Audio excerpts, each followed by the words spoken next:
धारासभ्य भी आ जाएंगे।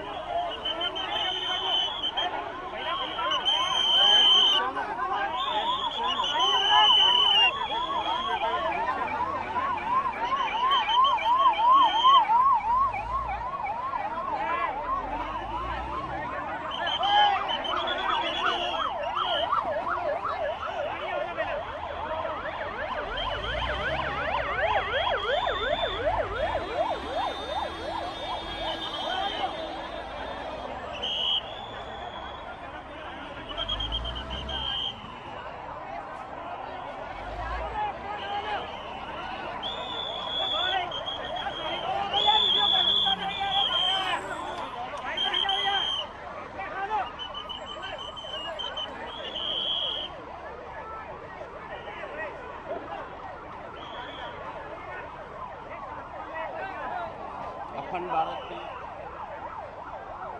ભાઈ ખેંગાર ભાઈ હવે આ બાજુ ઉતારો.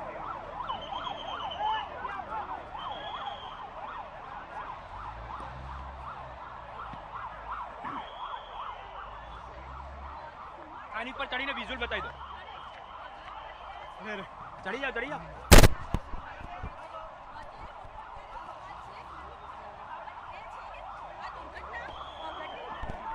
એ જોજો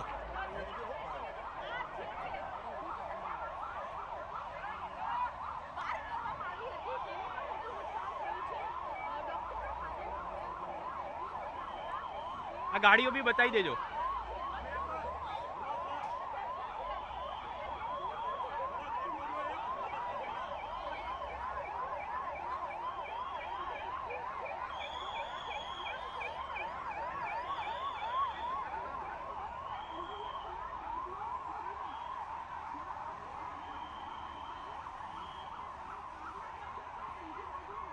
એ કલેક્ટર આયા બાઇક લઈ ગયા ઉતારો. जो एक्सक्लूसिव विजुअल में ले जाओ. मैं एयरपोर्ट पे ही क्या है कमर्शियल है तो क्या क्यों? हां A320 हां हां ठीक है. संजय भाई बोलो. हां संजय भाई हेलो सेफ છું.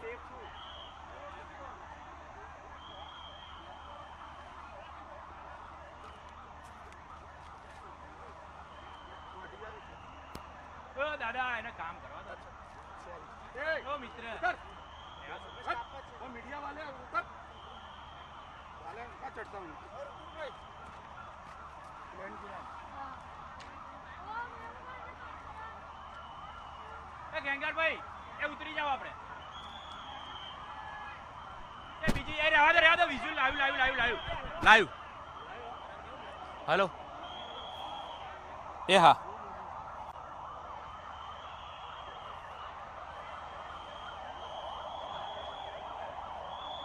જી આપ જોઈ શકો છો હાલ જે દ્રશ્યો છે જે જગ્યાએ આ બનાવ બન્યો છે ત્યાંના દ્રશ્યો છે. કયા પ્રકારની પરિસ્થિતિનું અહીં નિર્માણ થયું છે તે સ્પષ્ટપણે અહીં જોઈ શકાય છે. સાથે સાથે જે બચાવ કામગીરી છે તે પણ કયા પ્રકારે કરવામાં આવી રહી છે, કારણ કે તમામ સુરક્ષા એજન્સીઓ છે ઉપરાંત વહીવટીતંત્ર છે તે પણ અહીં કામે લગાડી દેવામાં આવ્યું છે. હોસ્પિટલના સ્ટાફ છે તેને પણ કામે લગાડી દેવામાં આવ્યો છે અને આ તમામ જે લોકો ઇજાગ્રસ્ત થયા છે તેઓને તાત્કાલિક સારવાર મળી રહે અને બચાવ કામગીરી છે તે પૂરજોશમાં થાય તે માટેના પ્રયત્નો છે તે હાલમાં કરવામાં આવી રહ્યા છે.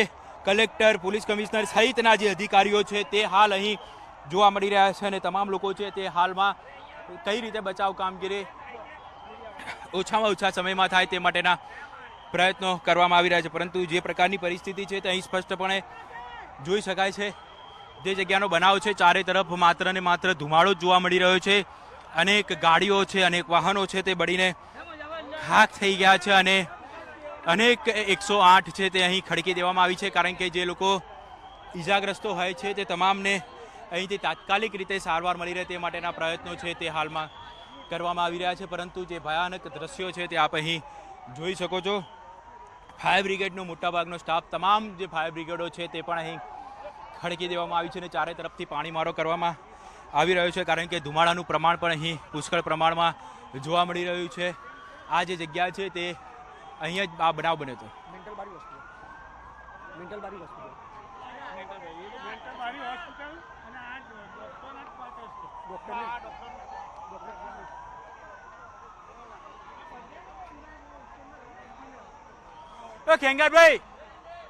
ખેંગારભાઈ ઉતરી જાઓ.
અરે ફસાયેલા જે રેસ્ક્યુ અહીંયાથી જ મળશે.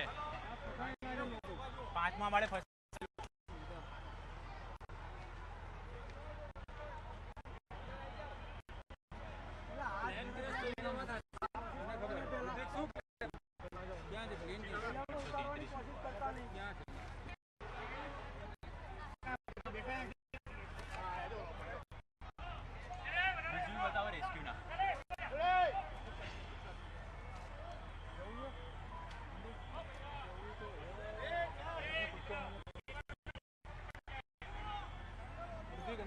જે આપ જોઈ શકો છો હાલમાં જે જગ્યા બનાવ બન્યો છે મેન્ટલ છે ને, આજે આ તબીબો માટેના જે ક્વાર્ટર્સ છે ત્યાં પણ લોકો ફસાયા છે અને તેઓને બચાવવાની કામગીરી છે તે હાલમાં કરવામાં આવી રહી છે.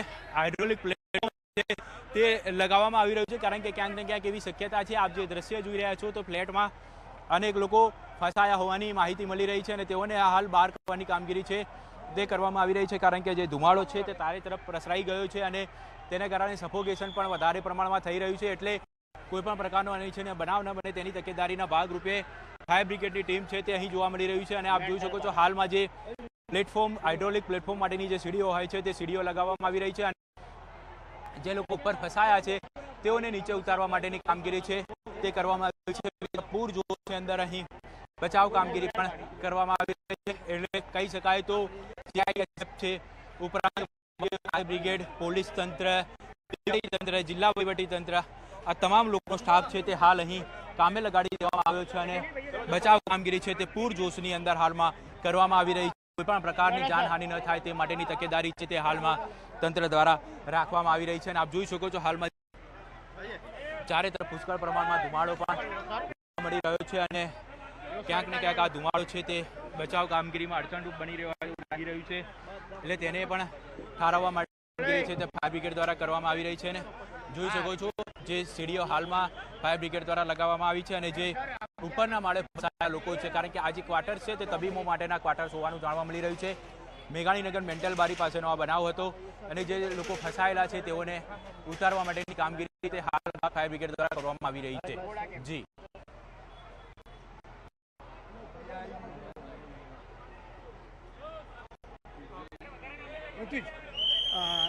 આમાંથી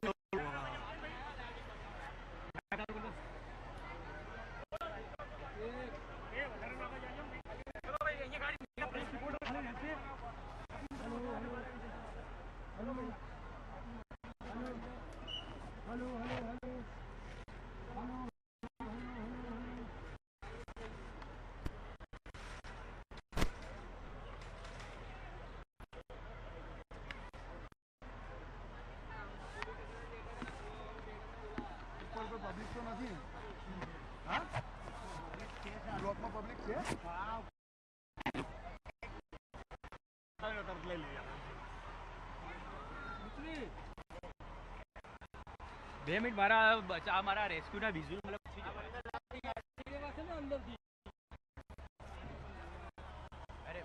કેવું છે અહીંયાથી નહીં મળે. અરે લોંગ ડિસ્ટન્સ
લીધો બેગ આજો તો ખેંગારભાઈ આવી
ખેંગારભાઈ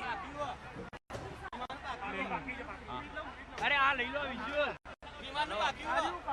અરે આ રહ્યું અહીંયા નીચે લીધું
હા હા કેટલા મરી ગયા છે એ જલ્દી પલ્લુ મારે ફોન લાવજે પલ્લુ પપ્પા વાળો ફોન લઈ જલ્દી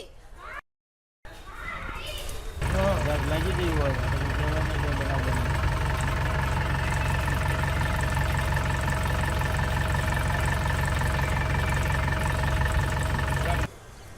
અવાજ તો આવ્યો ઘરે ઘરા ખાલી હા હા કેટલા મરી ગયા છે એ જલ્દી પલ્લુ મારે ફોન લાવજે પલ્લુ પપ્પા વાળો ફોન લઈ જલ્દી લાગી ગઈ હોય reason why you see the chief minister is also heading towards that side. There is no clarity, of course, at this point, how many passengers were on board. But as we've been reporting, that it's a Dreamliner big aircraft. The capacity is more than 220 passengers. So this seems to be a very big, unfortunate incident, which is, in fact, the story is developing at this point in time. The fire services, police, everything there is on the spot. But of course, it's a big crash, if we can call it. And Home Minister Amit Shah ensured all central support assistance to the Gujarat administration and the government at this point in time.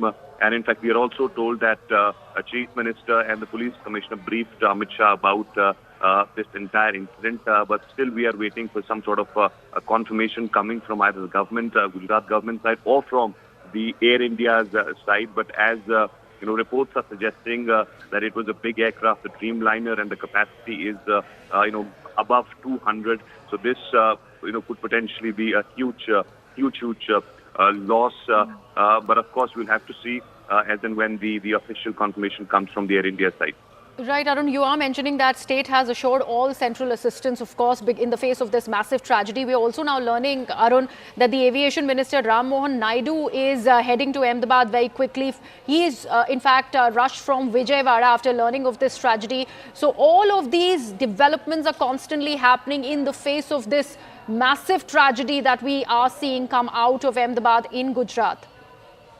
Well, that's right. The civil aviation minister was in Vijayawada. He was there for some program. Now we're given to understand that he's also going to the spot. But still, we'll have to wait for the official confirmation, Griha. But this is very, very unfortunate incident. The flight which took off from the Ahmedabad airport, it's a London-bound flight. Within 5 to 10 minutes of the takeoff, it just crashed, and now many reports are suggesting that it was a well-populated area where this crash happened. So there could be massive loss of life in this incident. But as we are seeing, the Chief Minister of Gujarat is also reaching to the spot. The Civil Aviation Minister is also is going to be there on the spot very shortly. So all efforts are the rescue efforts, everything will be in place. But we'll have to really wait for the official confirmation on anything in this story. Thank you so much for all of that information. In fact, we have got more details about this aircraft, AI-171, Boeing 787 that we have been talking about. We are now learning that this departed from the Ahmedabad airport at 1:10. From Terminal 2 of the Ahmedabad airport, it was going to the Gatwick airport in London. These are the latest details that are now emerging. It, in fact, was bound for London, was going to Gatwick, not Heathrow, and it left at 1:10. In 10 minutes from the time it took off, at about 1:20 possibly is when that crash happened. 1:17 to be precise is when that crash really happened. We also have Anvit, our colleague, who continues to be with us. Anvit, we are learning that the aviation minister is also now rushing from Vijayawada. He's headed to Ahmedabad. The Chief Minister of Gujarat is headed to Ahmedabad. And of course, there is the government of the centre who's constantly in touch with not just the Chief Minister, the Police Commissioner, but also the Aviation Minister. Yes, certainly the aviation minister and even other senior ministers are rushing to the spot. Also because the kind of accident it is, and in fact the number of passengers who were on board plane. This was a Dreamliner. It's usually a huge aircraft. It was a London-bound aircraft. It took off from Ahmedabad airport at 1:17, and it was expected to to land at the London airport in around 7 p.m. In the evening. But it was just 10 minutes after the takeoff that there was the mishap took place. The reason so far is not clear, obviously, because the priority right now is to make sure that the passengers are, if any, there are saviors, then they need to be rushed to the medical facility. If there are fatalities, then that needs to be taken care of. Also, what is being looked into is that the plane, apparently, as per the reports, has crashed into a residential area because it just met the mishap just 10 minutes after taking off from Ahmedabad airport. So it is also being looked if there are casualties in the area where the plane has crashed. It seems to be a residential area. The visuals that are coming in, we can see the paramedics, the ambulances and the firefighters, they are rushing to the spot. There is a lot of chaos in that area. And the visuals clearly speak of that the area is a residential one. So which also makes it, even more grave that not only the passengers and the crew that was on board, but also people who were in that area. It looks like a heavily inhabited area. So there could be casualties also on ground where the plane has crashed. So that is also being looked into. Police have been rushed to the spot. All the initial responders have been rushed.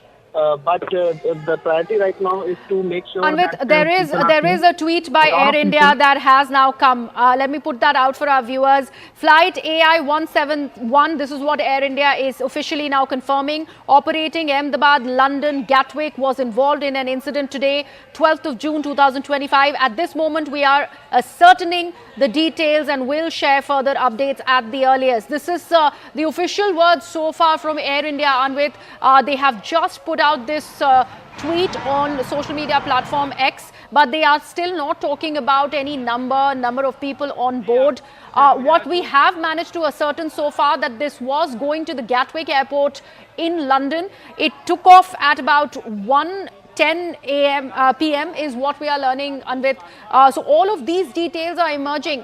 Is it too early to talk about what could have led to this crash?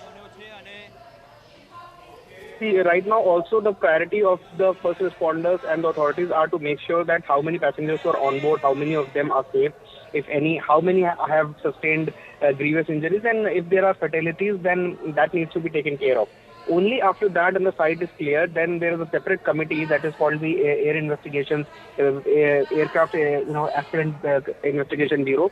That will look into what could be the possible reason. There would be a committee, and this is how it happens that an air crash is investigated. But that comes at a later stage, because right now the mishap that has taken place and the urgency of the matter is that to make sure those who are hurt need to be taken to the medical facilities on priority, so that the number of fatalities are less, and also the casualties that have happened, they need to be taken care of.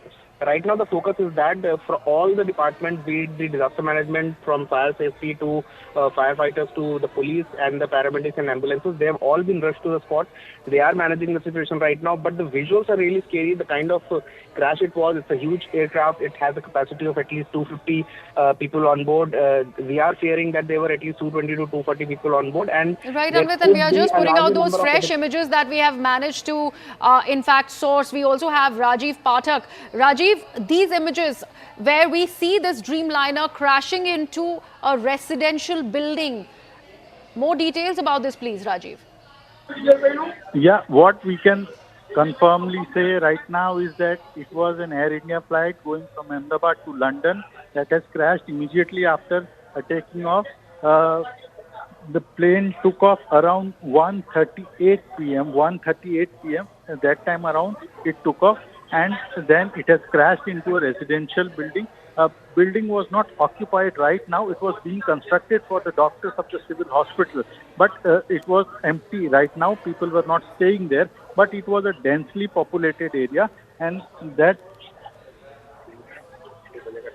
Yes, Rajiv, yeah. Go ahead. Yeah, please. and yeah, so 242 people were on board right now.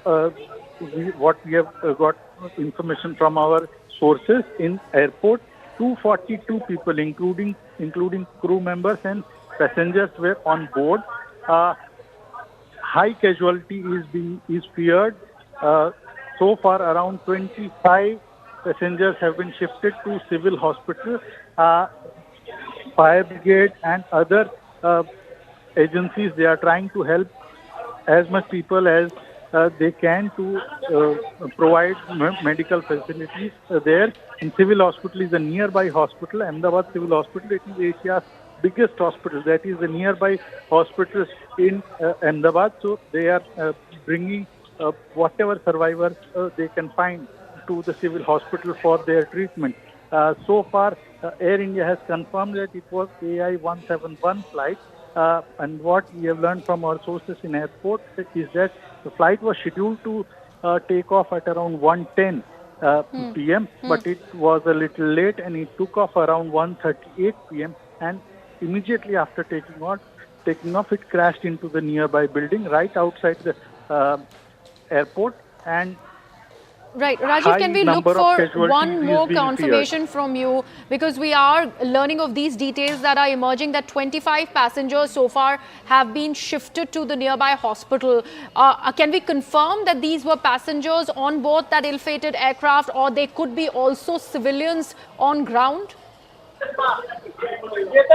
See, right now they are in a very bad shape that have been shifted to the civil hospital, but we cannot say about their exact situation right now. But 25 people have been brought to civil hospital, and emergency operations is being carried out on them. Whether they are alive or not, we can not exactly confirm right now. And one more information is that former CM of Gujarat, Vijay Rupani, he was also likely to be on this plane, because he was to fly to London from this plane only. His family is also trying to ascertain whether he was there on board or not, but his number is unreachable right now, and we fear that he was on board. So, okay, let me again put this across for our viewers, and we will have that on the ticker as well. We are in fact learning that the former Gujarat's Chief Minister Vijay Rupani could have been on board the IC-171. I'm handing it over to my colleague Rahul Shivshankar to take this forward. This is a huge tragedy as we learn of coming out of Ahmedabad in Gujarat. Well, very unfortunate news coming in from Ahmedabad, viewers. We believe that this will lead to very big casualties. That's what the input is from the ground. As you can see, these pictures tell their own story. Complete devastation out there. This particular aircraft took off and then apparently crashed into an under construction building in the vicinity of the Ahmedabad airport. And you can see the superstructure of that building also quite damaged. This is the moment, just moments after the crash. It's a video that is capturing, of course, the aftermath. This is a very, very, very big catastrophe that has taken place, and that's the picture of the moment of crash. For some reason, the plane lost power moments after takeoff, and within seconds, that's what we saw. Remember, a plane that has just taken off would be loaded with fuel. There would be a lot of fuel on it because it's a long-haul flight. It would take about 12 hours to London, given the new flight path, etc.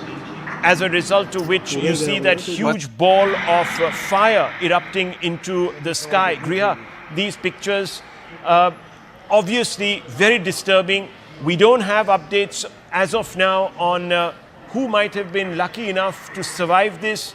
We also don't want to hazard, even though there is news coming in of certain people who might be on board. We don't want to really second guess the official sources, so we're going to hold back on that news. But Griha, these pictures, these are very, very devastating for any viewer to see. Absolutely devastating, Rahul. You said it right there. We're talking about AI-171. This is Boeing 787. It has crashed as we see these visuals, rather distressing and disturbing visuals. Our colleague Anvish Srivastav is also with us to explain to us moments into takeoff is when this crash happened. To be precise, 8 minutes after the takeoff at about 1:38 p.m. today, this Air India flight outbound to London crashed. Anvit, we are just putting out these visuals of the crash.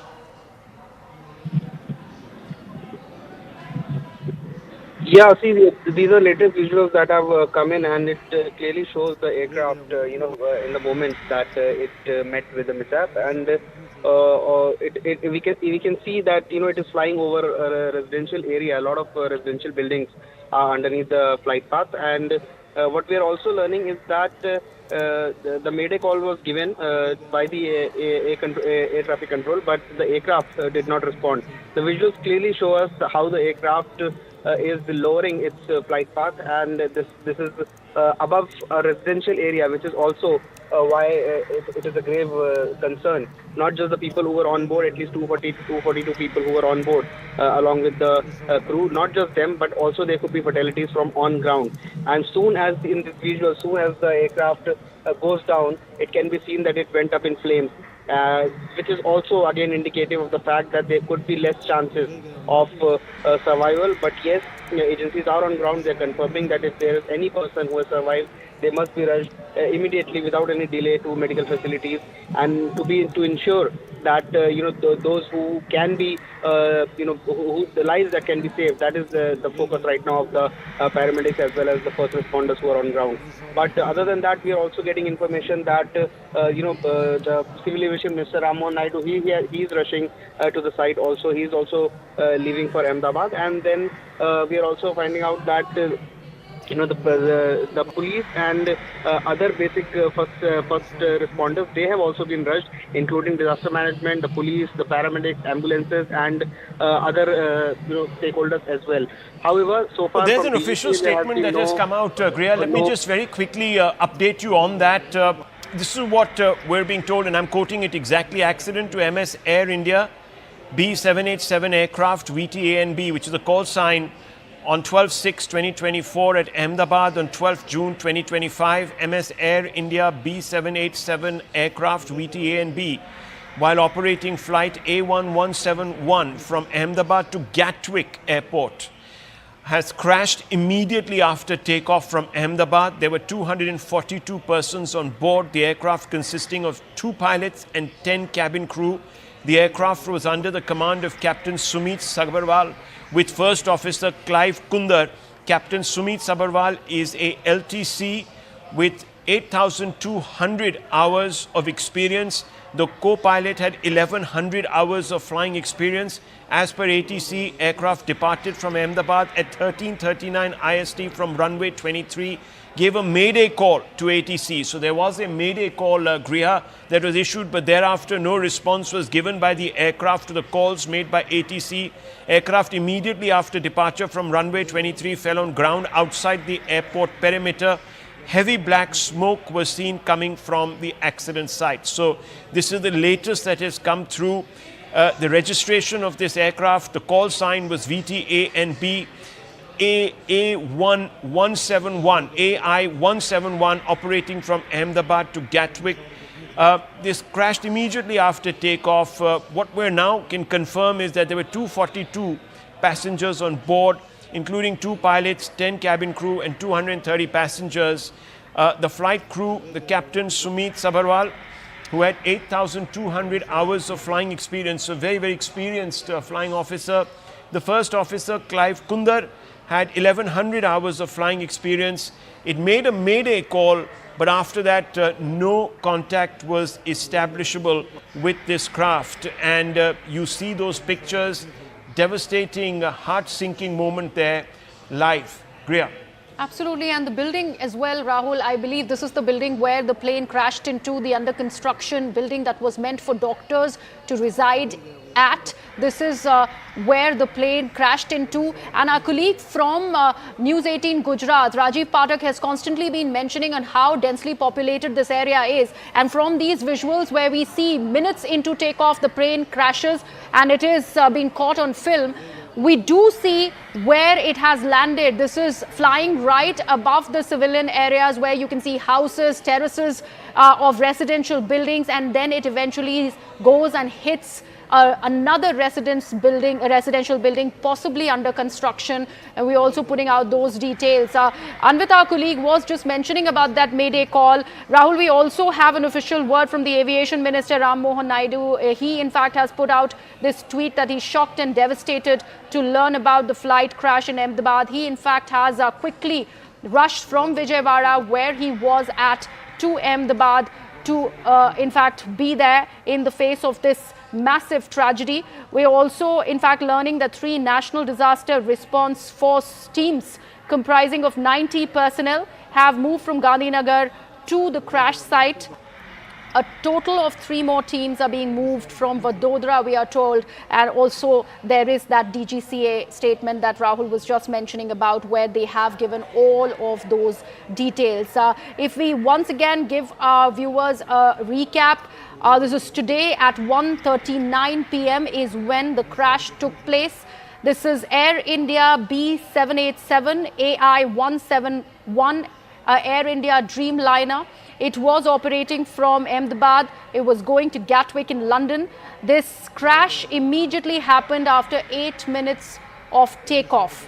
Very, very close to this residential pictures, society. Griha, once again, of course, very disturbing pictures. You can see that the landing gear had also not really retracted. So this was almost immediate after takeoff. And clearly the plane was laden with ATF, given the fact that it's a long-haul flight. So it turned immediately into an incendiary ball of fire, and what we're seeing really are pictures of that heart-sinking moment. Now, Mayday call went out. The pilots were experienced.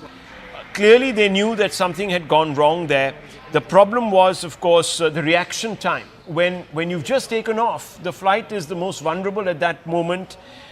You can't really do much. Usually, as the flight takes off, it is only at that point assuming power. Of course, we will have to speak to experts to figure out the aerodynamics there. But the fact of the matter is that at that time, there's only very little you can hope to do. You can just hopefully, that you are landing on an open field where you could make some sort of a stable landing. But with that amount of fuel, you can't even jettison the fuel. You have very little reaction time, and that's exactly what we're seeing here. Very, very little reaction time there on those pictures. Clearly, there was just time to issue a Mayday call, but no time really to avert the consequences. And those consequences, as you can see from the pictures on the right, as Griha has been describing them, are devastating. Devastating. This is also a residential area, so we don't quite know what the scenario is on the ground. There were a number of people we showed were being wheeled into a hospital. We don't know if they're survivors from this crash, or if they were bystanders, or they were residents of the particular area or the locality where the crash took place. So a lot of unanswered questions right now. Very initial days, we can only tell you that a statement has been issued where certain details have been shared with us, and it's quite clear now that the 2 pilots latched on to that distress that they were obviously facing as soon as the plane took off, issued a Mayday call, but there was very little reaction time for them to do anything consequential to avoid.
હોય જવાને કોઈ બનાવ બને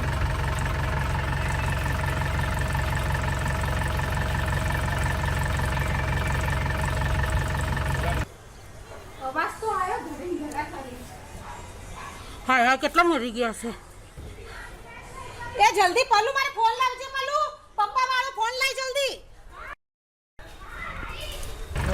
લાગી ગઈ હોય જવાને કોઈ બનાવ બને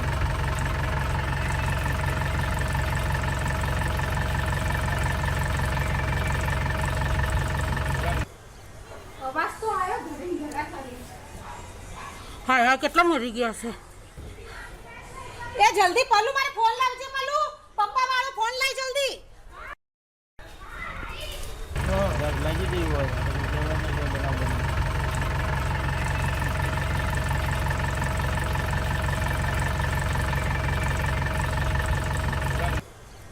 અવાજ તો આવ્યો ઘરે ઘરા ખાલી Just about half an hour, 40 minutes back. In fact, to be exact on time now, it's going on to be about an hour. Disturbing pictures are coming through, viewers, so discretion is advised. Very disturbing pictures, some of those. So we're obviously extremely concerned about the extent of the casualties. They are high. It is to be expected because there was very little response time to take any action that could avert a disaster of this magnitude. As you saw in those pictures, and if you look in the right of your screens, viewers, that's really the moment of the crash. Within minutes, the flight takes off. Its landing gear has not even retracted. It's laden with ATF naturally because it was ready for a long haul flight to Gatwick Airport in England. And it crashes because there was a catastrophic loss of lift, which is very, very apparent. And this crashes into an area where there is an under construction building. But we're also told that it was a densely packed residential area. So there is a possibility of ground fatalities, of bystanders, collateral damage, so to speak. 250 on board. Two pilots, as well as, of course, 10 cabin crew.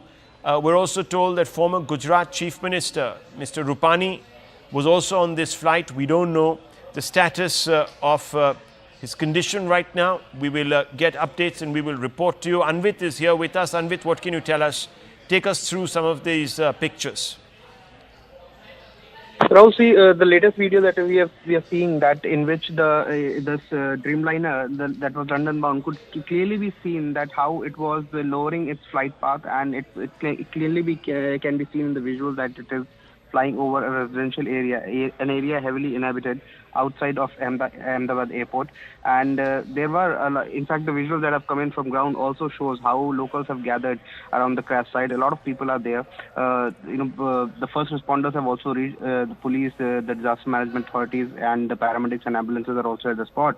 But a lot of locals are gathered, which is also indicative of the fact that the area was heavily inhabited, as the reporters from Gujarat have also reported. And there is also fear of loss of life from the ground as well, not just people who were on board the aircraft, but also because there were residential buildings around the place where this plane has crashed. So there's also fear that people who were on ground, they might have sustained injuries, there could be casualties, and there could also be fatalities, the kind of crash it is. As we see, soon as the aircraft lowers its flight path, it can be seen that it's going up heavy in flames.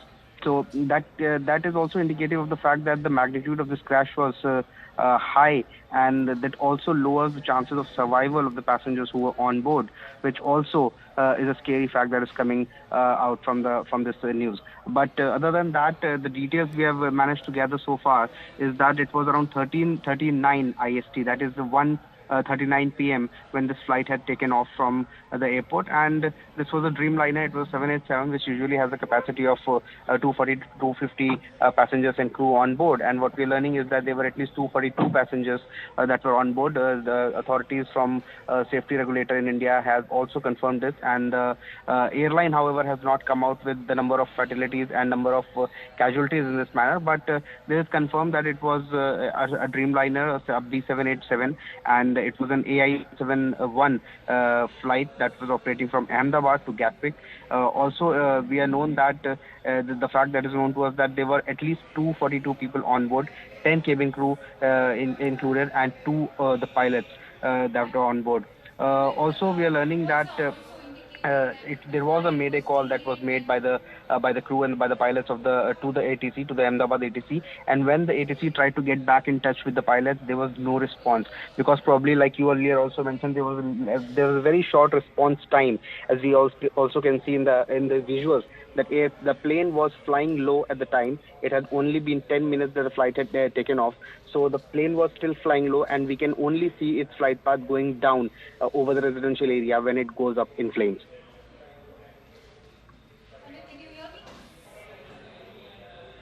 Anvit, can you hear me? All right, we seem to have lost that connection, but all right, Rahul, if you can see these visuals going on to also indicate the impact of this air crash, how disastrous, how catastrophic it's been, looking at the debris that's been scattered all over. What we are learning is right now that all emergency services have been activated. The fire services have also reached the ground level. But Rahul, as you've been indicating, this is a densely populated area where the crash has taken place, and perhaps there could be also a possibility of ground fatalities as well, something that Anvit was also highlighting. I'd like to bring you in on that aspect. Yeah, we've also got updates coming in from the DG AAIB, Director Investigation, and the GO team are all leaving for Ahmedabad. We're also being told that the Director of Air India has responded, and he has expressed his utter sadness at this particular tragedy. And this tragedy is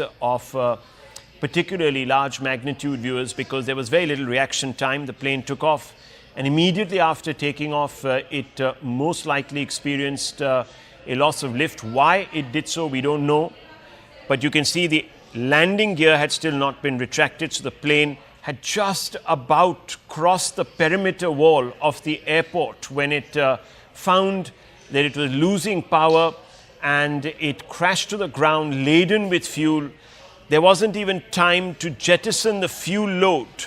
And it did issue a mayday call. The pilots issued a mayday call, but it did not obviously result in any bid to avert the crash, because no one had reaction time here. It was very limited reaction time. And what you're seeing is the aftermath of that crash. That plane goes down, and immediately as it goes down, there is a huge ball of fire that erupts, completely overshadowing the horizon.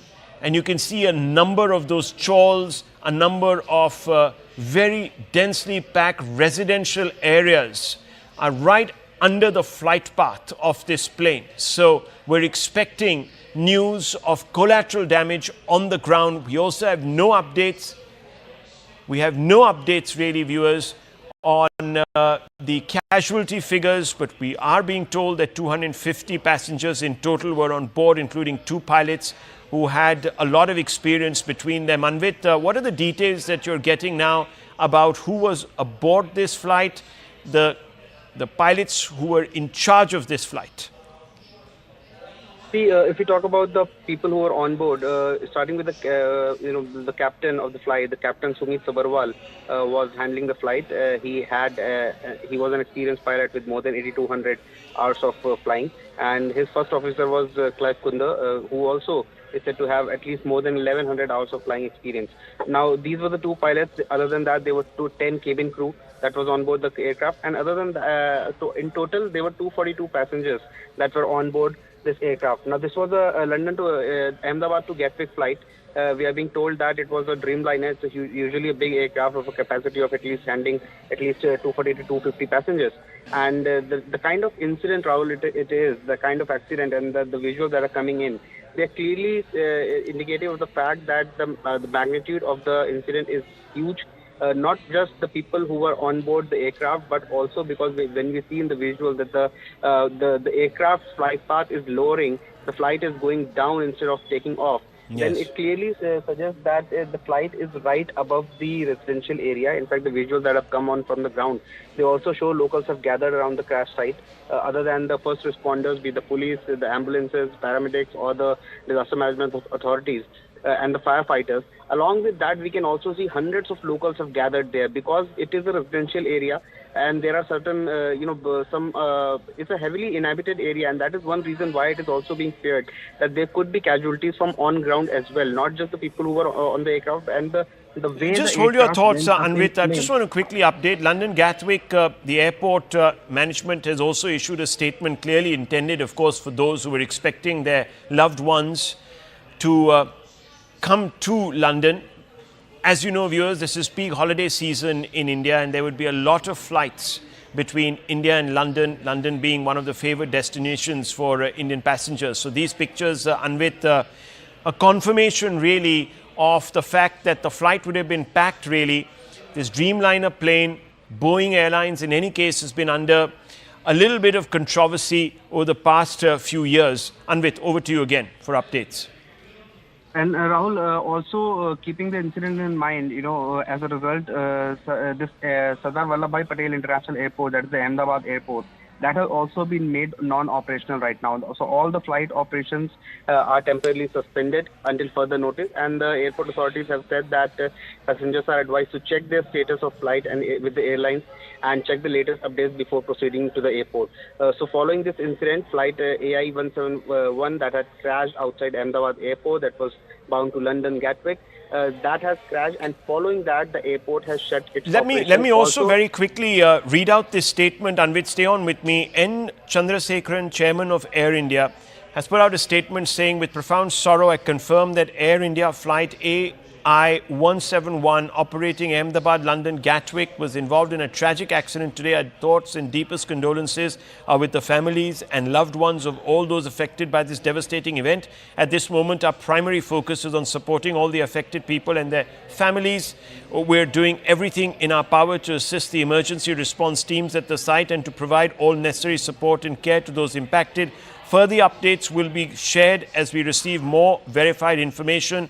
An emergency center has been activated and support team have been set up for families seeking information. Anvit, do we have any idea about casualty figures as of now? We are being told that unofficially there are 30 deaths that have been verified, but these are not still confirmed officially. These are first responders who are relaying information. Anvit. Yes, around 30 number of 30 people, 30 fatalities is coming out, but certainly in these incidents, what really happens is that number of fatalities go up gradually, because the number of people who are being taken out of the aircraft and from the debris, they will be rushed to medical facilities. Many of them, there is a possibility, it depends on the magnitude of crash, however, but there is a possibility that many of them can also survive the crash, given the fact that they are provided with the medical facilities on priority and with no delay. But that also certainly, and completely depends on the kind of injuries they have sustained. If it is an injury that can be managed, and if it's not a fatal injury, then certainly there are chances that when you get medical facilities in time and without any delay, then certainly their chances of survival increase. So gradually, given this, what we are learning from the sources that from on ground is that the number of fatalities, unfortunately may go up. But yes, initial number is somewhere 25 to 30 people who have been confirmed. Anvit, a green corridor to transport injured passengers for treatment into hospitals is being established as we speak. So we've already seen certain people being wheeled into hospital. We don't quite know if they're passengers or if they were bystanders. Anvit has been telling us that the area that the plane crashed in is heavily residential in nature and densely packed, and you can see, in fact, those visuals in the middle of your screens. That's the moment of the crash. You can see that it flew over a number of chawls and densely packed locales which are in its flight path. Now, Anvit, if you really look at these pictures, it shows you that there was not much lift that the plane acquired right after takeoff. That's not the normal trajectory of a plane. Mayday call issued. The wheels, entire landing gear has not even been retracted, Anvit. Yes, that is correct. Also, in these incidents, the last moment communication between the pilot and the ATC is usually very crucial in investigation of such crashes. So once the Yes. investigation begins, the black box will be retrieved, and the data from the black box will clearly suggest that what was the There last was, moment. there was Anvit, a Mayday call that was issued by the pilots. So clearly they realized very early on that there was a problem. Stay on with me. I want to bring in Payal Mehta. She's got some updates. Payal, over to you.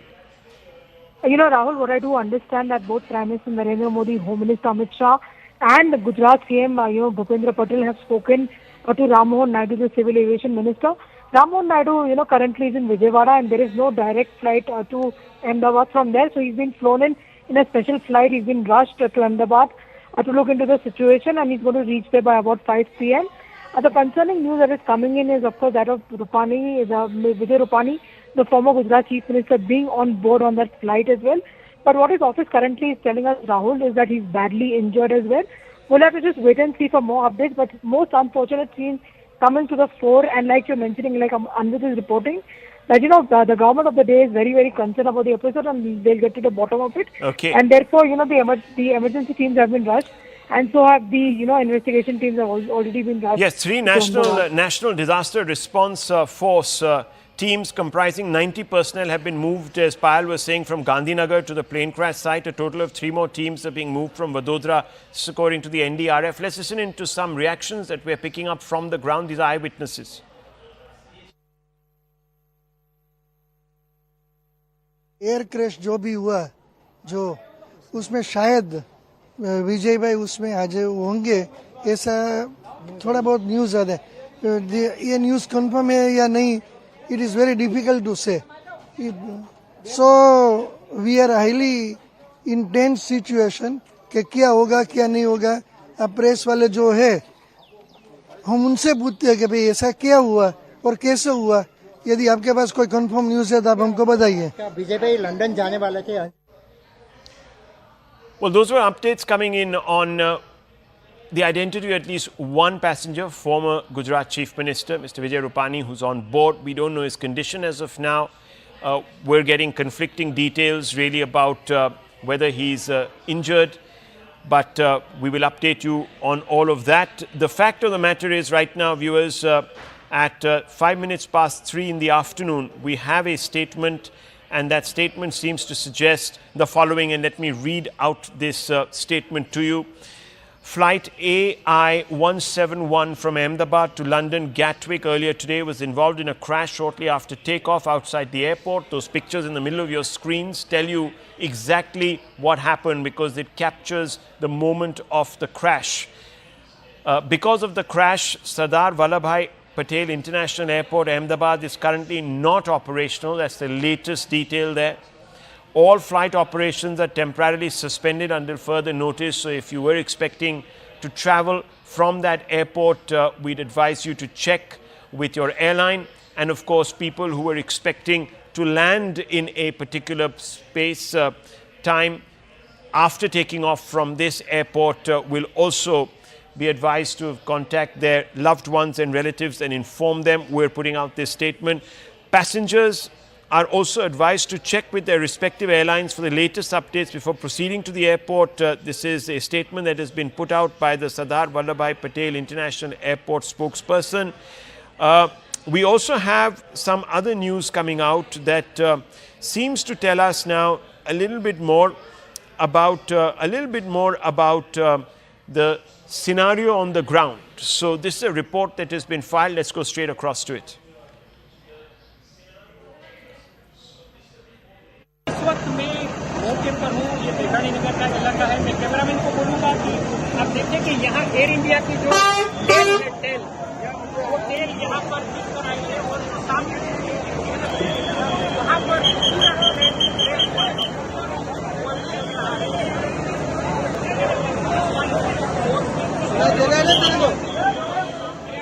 Well, that was one very quick overview, really, of the situation there. In the middle of your screens is the moment of the crash. And you can see that there was a catastrophic failure of lift moments after this plane took off. The plane would have been heavily laden with ATF, given the fact that it was on a long-haul flight from Ahmedabad to Gatwick, which is an airport just outside of London. And it crashed almost immediately after taking off. Even the landing gear had not been retracted on that plane, and it crashed into a very densely populated area. The exact crash site, conflicting reports once again, but we are being told was an under construction site. A building was being constructed there, and you can see in the backdrop of those pictures to the left of your screens that there is a building that stood in the way of that aircraft. The fuselage of the aircraft and the wings, etc., scattered all over a wide area. We don't know if there were casualties on the ground. This is a quick summary, really, of the accident. The aircraft was a Boeing 787, registration VT-ANB, which is also its call sign. It was run by Air India, of course. The flight was A1171.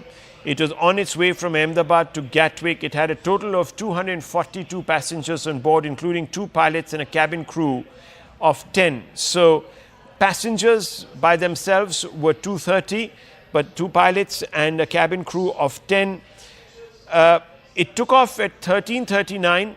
It was delayed by a few moments. As it used runway 23 at Ahmedabad, it issued shortly after takeoff a mayday call.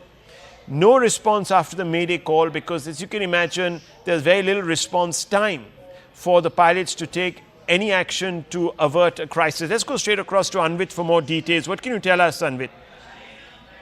We are looking forward to get details as to what happened and what transpired in this entire incident, as to understand that what actually happened because we can see clearly in the news that the flight was taken off and what the time given the time of departure. The flight took off, but the flight path, we can't see that it had good elevation as it could have had.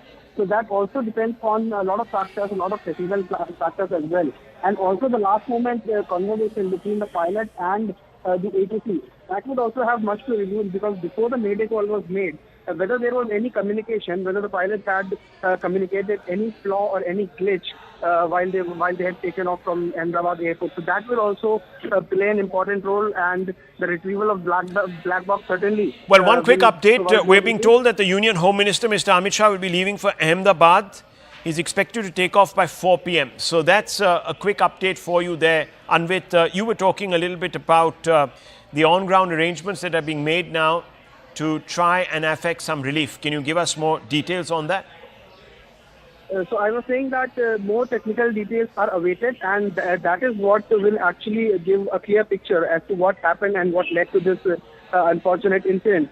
Last moment conversation between ATC and pilot, and also the communication that was sent out by the aircraft to the ATC, and that will also have much to reveal as to what eventually happened that led to this crash. The elevation part was certainly low, the elevation was less, and that is what we can see in the visuals also. The flight was only going down, it was decreasing, and it was on decline, which is the reason why it was a residential area and the plane has crashed out of Ahmedabad.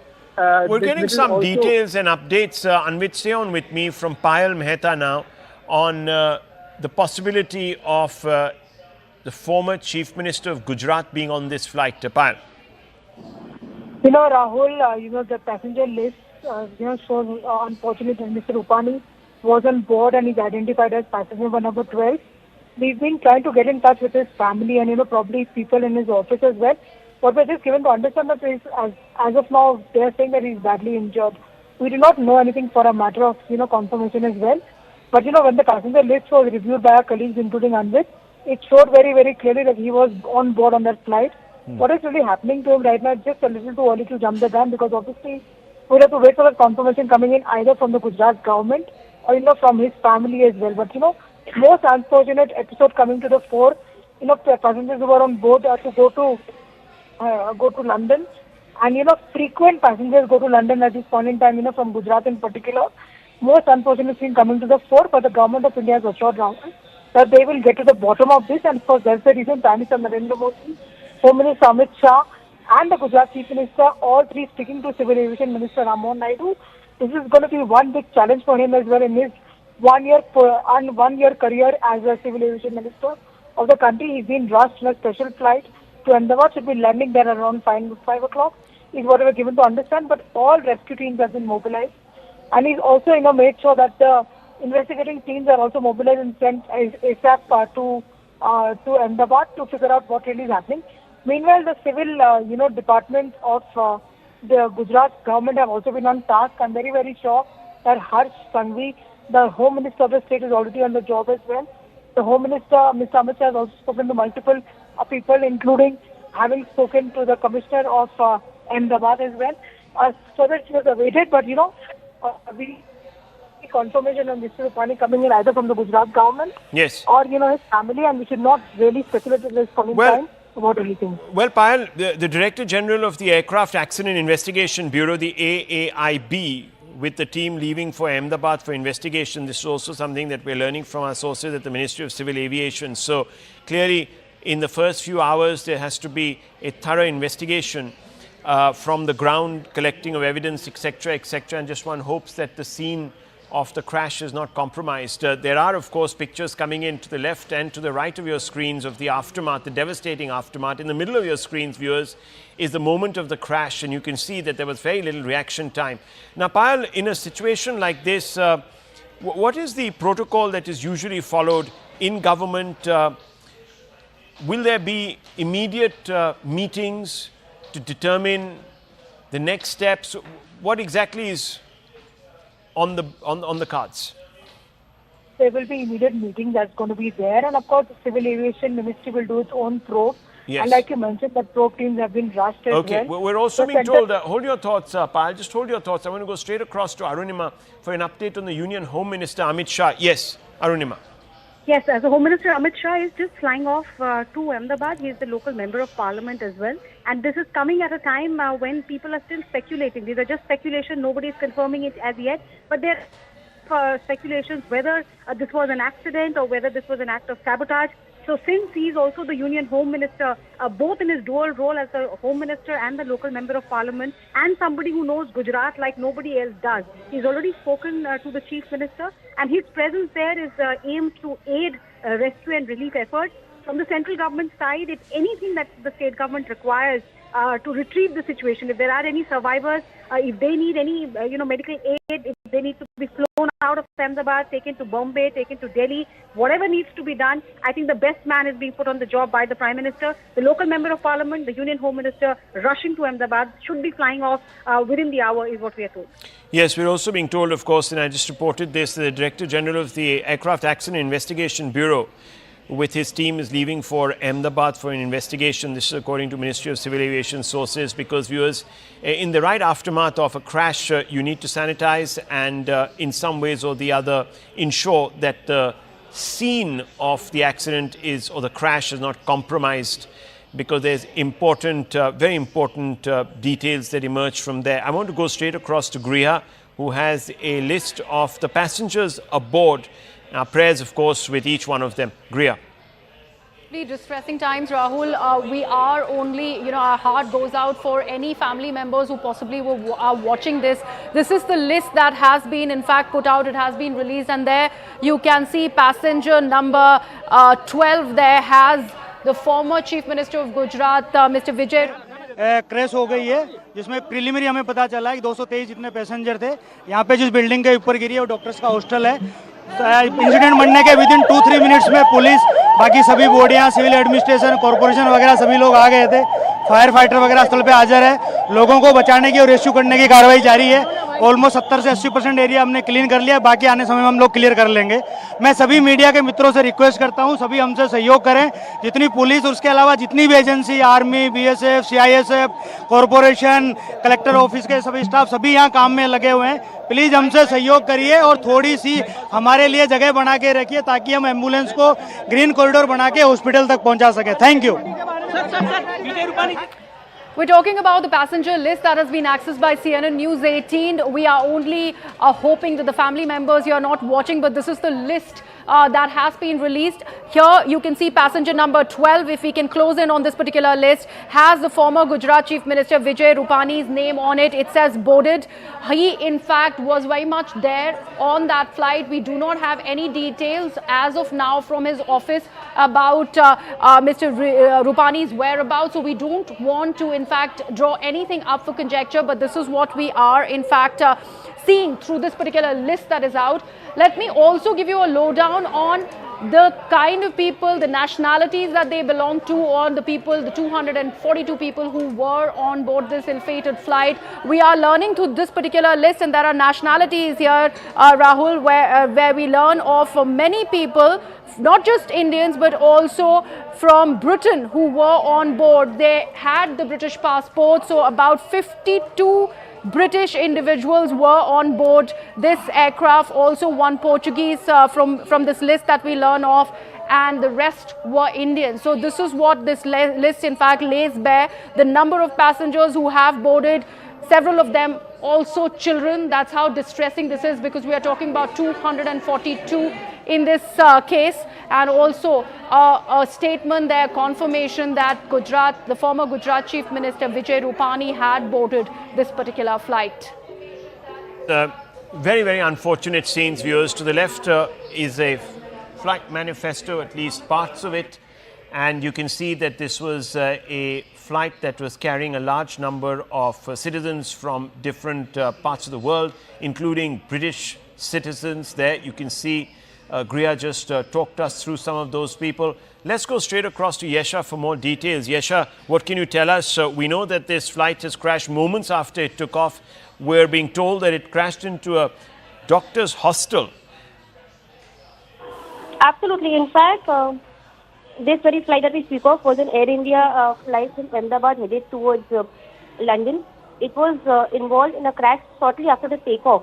And right outside the airport. Details emerged as to within 8 to 9 minutes of the takeoff from Sardar Vallabhbhai Airport was where the flight in fact took off, and it has in fact fallen into a residential area. All of these are preliminary details which have emerged. In fact, more details speak about how the Home Minister is also headed towards Ahmedabad to take a stock of the situation. The Prime Minister has also spoken to the Civil Aviation Minister and has asked all of them to head to Ahmedabad and to ensure all possible assistance possible. What's also important to note is that as of now, details from local sources have spoken about how there have been more than 40 bodies that have been brought to the hospital. So far, no official source has in fact gone ahead to mention as to what can be the toll here, but it seems to be a massive tragedy, particularly because so far Ahmedabad Airport has also been kept non-operational for any further flights from here on, which is where all the local authorities have been rushed to the spot, and there are expected to be more than 200 people who would have been on board that very flight. So yes, all the particular stakeholders responsible, be it the Tata Airlines, or for that matter, other stakeholders, they've all been kept on tenterhooks to ensure that that those who are injured or those who are involved there, plus residents who've been injured in that very incident, are rushed to the local hospital. All the local authorities have been kept on alert. Yes. Yeah, well, the updates that are coming in now, of course, official sources, and we're not going to, of course, play out anything that hasn't been verified. So what we're now being told is that Captain Sumit Sabharwal was an LTC with 8,200 hours of experience.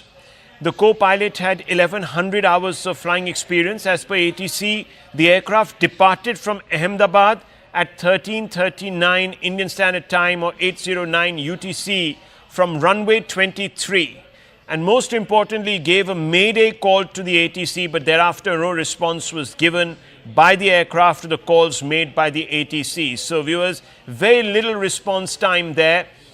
The Union Home Minister is on his way at 4 o'clock to Ahmedabad. He is also going to be overseeing the rescue and relief efforts.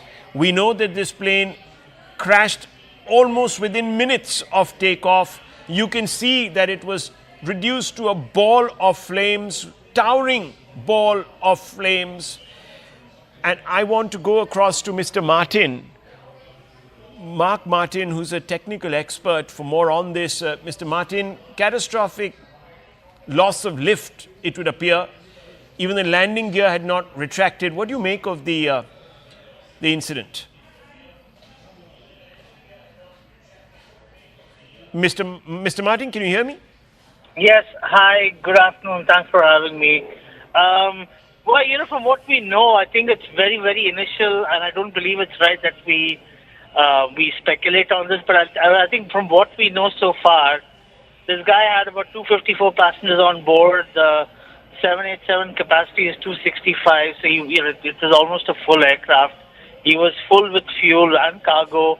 He took off, and I think what appears to be the issue here is that the power assurance that he was trying to get from both his engines, those really didn't help and support him much. So, I mean, the pilots that were flying were very qualified. They had there was one of the pilots was a TRI, which is a examiner and instructor and a senior captain. So obviously he was well versed with the situation and knew how to deal with emergencies. So clearly, I think a full-blown investigation has to be called into this. The DGCA must be involved. The AIB should be involved. We should also get EASA and the FAA and TSB, because this is the world's first 787 crash. Never have we seen a crash. And what is worse is that the 787 has been flying with Air India for the last 15 years, and with zero incidents except for minor maintenance issues and spare parts. And this is the first time we've seen a catastrophic event after the takeover of Air India by Singapore Airlines. So clearly there has to be a holistic investigation into the entire incident and event, and we need to get to the bottom of this, because this is going to send a rippling message to the world on the efficacy and safety of the 787, which has been one of the safest aircraft ever produced by Boeing. So are you saying that there has been no crash prior to this of this particular airline? Is that what you're saying? This particular aircraft, the 787 Dreamliner, 787 sorry, what I meant was the aircraft, yes. Yeah. Yes, the 787 Dreamliner.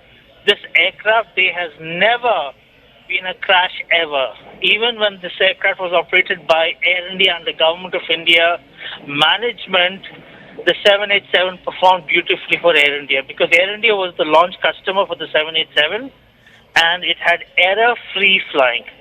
Sure, there were maintenance issues, there were groundings, but back then this aircraft was one of the best, and it still is. It still is a technology trendsetter. Well, so clearly, let me just hold on, Mr. Martin. I'm also being joined by Mr. Devesh Agarwal, who's an aviation minister. I would like aviation expert. I want you to stay on with me. I want to also bring in Mr. Agarwal and involve him in this conversation. You've probably seen the pictures, Mr. Agarwal. They obviously tell a catastrophic story, horrific story, heart-sinking visuals.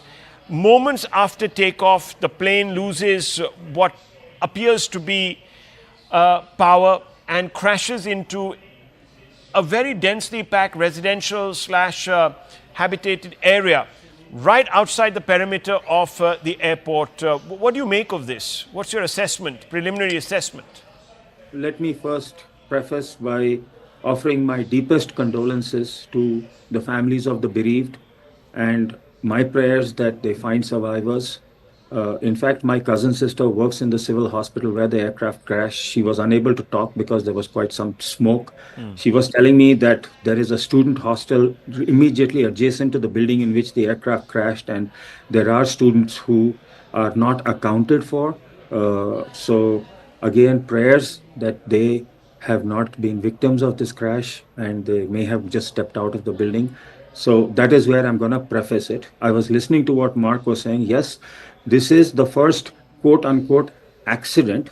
There have been, I'm not sure if there has been a hull loss earlier due to the grounding. for sure, India's AAIB, Air Accidents Investigation Board, will be involved.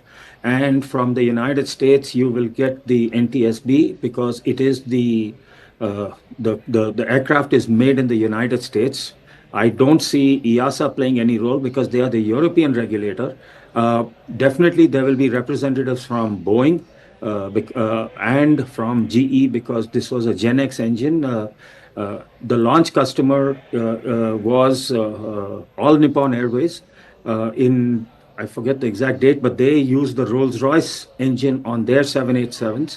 Japan Airlines and Air India, they used the General Electric Gen X engine, and there was an issue right at the beginning which delayed deliveries of the GE equipped, or rather GE powered 787s. So this was delivered in January 2014, but its serial number is 26. That means this was the 26th aircraft or 787 that was made. But as I said, 11 years is nothing in terms of this aircraft. It's a very modern aircraft, as Mark said very correctly. Modern systems on board. I see the video, and obviously there has been a loss of lift. Why that has been a loss of lift is what I think everybody's going to focus on. From what I could discern from the ADSB data, the aircraft was traveling at roughly around 174 knots, which is close to 350 kilometers. It achieved a height of right around 700 odd feet. It was ascending at roughly about 900 feet per minute, which is pretty decent for immediately after takeoff. So, I mean, this has happened literally a minute or two after takeoff. The ADSB data shows that it has happened within a minute or so of liftoff. So, and you can see the landing gear is still down. So, why they have had such a major loss of lift? The General Electric Gen X engines, if you see, they power all the 777s in the world. They power the 747s and a good number of 787s. And they are a very, very, very reliable engine to the extent, I think, you can see India operates, Air India operates the San Francisco to India flights, and they spend large periods of time over the North Pole near the Siberian Arctic, very far away from airports. And the GE engines are rated to allow pilots to fly as far as 6 hours away from the nearest airport. That's how reliable these engines are. And, whether it's regulators or designers, they feel confident in terms of the engine reliability that it will not fail. Even if one engine fails, an aircraft is certified to at least take off. So it may not be able to maintain high altitude, but it'll definitely take off, and tests are done. In fact, there are videos online where there's been a case of a Lufthansa A321 taking off from Frankfurt, and a bird got sucked into its engine and the aircraft took off. So I don't want to speculate. Surely there's been a loss of lift, but why that has happened is very difficult to say. Is it unusual? Is it unusual for both engines to? I presume this would have been a result of both engines. There was a mayday call that was issued by the pilots. Of course, the ATC didn't have time to respond because obviously there was very little reaction time. But is it usual for both engines to pack up? No, sir. That's what I'm saying. It is unusual for even one engine to fail. That's what I was saying. The GE engines, this is based, the Gen X engine was a derivative of the very famous GE 90 series engines, which are extremely long-lived engines. I can't even hazard a guess. Maybe Mark will know how many GE 90 total family engines, but I will venture to say. There's an accident, but who से ज़रा खबर मेरे को नहीं आगी. असी तो यही प्रार्थना कर रहे हो कि जिन्हें all those who were on board should be all right, and we should await the news. I don't think one should speculate on that. Sir Punjab pipeline ने चार्ज भी सर. हाँ जी, वो तो पहले यार खबर तो ले लो पूरी. Well, viewers, there are all sorts of course, inputs that are coming in. We don't want to really lend anything to any rumor. So we're going to continue to stick with the official record that we're being shared moment to moment by the authorities I can tell you that the last update, and Devesh Agarwal is here with us, and we're going to stick with him. But I want to quickly go across for more updates to Payal. Payal, now we know a few things. For example, that this particular flight did send out a mayday call. The pilots did call for help. There was very little time for the ATC to do anything about it, and clearly for the pilots to also react. It was a craft laden with ATC, which explains why there was this huge ball of fire and flame that rose up into the horizon. But what are the updates you have, Payal, right now for us to share? You know, Rahul, of course, the investigation teams are on their way, and it's just for them to come out and do the entire investigation. You know, of course, a lot of talks have been doing the rounds as far as the, the efficiency of these engines are concerned. The expert that you were just speaking to, as in terms of what could be the reason as well, we do not want to speculate at this point in time. And added us, the government has also assured us that they will be giving us timely updates, from time to time, telling us what really is happening. But the man whose soundbite that you just played right now will definitely, Rahul, know a thing or two about how the aviation industry really works. Hardeep Puri has very successfully led the country as a civil aviation minister. It was during his regime that the entire merger of Air India and Vistara took place, and the Tatas took over as well. So he definitely will know a thing or two about the technicalities as far as that is really concerned. But like I said, at this point in time, the government of the day wants to make an effort to have all the hands on the deck, whether it's the rescue and relief operation that is being, of course, led by the Gujarat state government, and therefore you have the Union Home Minister, who is also a member of parliament from Gandhinagar, which is, of course, the capital city of Gujarat. He's rushing there. He also, he also controls the disaster management teams across the entire country. So his being present there on ground will also give a lot of solace to the locals once he goes there and, gets the situation on ground. And in a short time, after which, of course, Rammohan Naidu, civil aviation minister, very young in his civil aviation ministry days, his first year just about getting complete, reaching there as well. So obviously that's going to be a all hands on the deck approach that has been put in place. Bhupendra Patel, in fact, has also spoken to Union Home Minister Amit Shah in the past, and has also spoken to Rammohan Naidu as well. So he's also marshalling on the resources, including his ministers being on ground as well. We can just hope and pray that, the casualties are minimum, but we'll have to just wait and see on the numbers, because many people are being rushed to the nearest hospitals possible. All kind of help is being given, and therefore the Union Health Minister has also asked for all medical help to be rushed to the accident site as soon as possible. Well, let me go across to Devesh Agarwal. Thanks indeed for that update from Payal there. We're also being told that the Union Home Minister is on his way to Ahmedabad. He's going to depart at about 4 o'clock from Delhi. The AIB is already sending 3 teams to go and scour the crash site for clues, etc. We were speaking to Devesh Agarwal, aviation expert, who expressed dismay at the catastrophic failure of the Gen X series of GE engines, which he says are very, very reliable. In fact, Mr. Agarwal said that the plane can fly on one engine. For 2 engines to fail is very unusual. Would you still stick by that statement, Mr. Agarwal, and give us a little bit of a background on this engine? Well, one thing, please, as I said, I never ever said that there's a failure of the Gen X engine at all.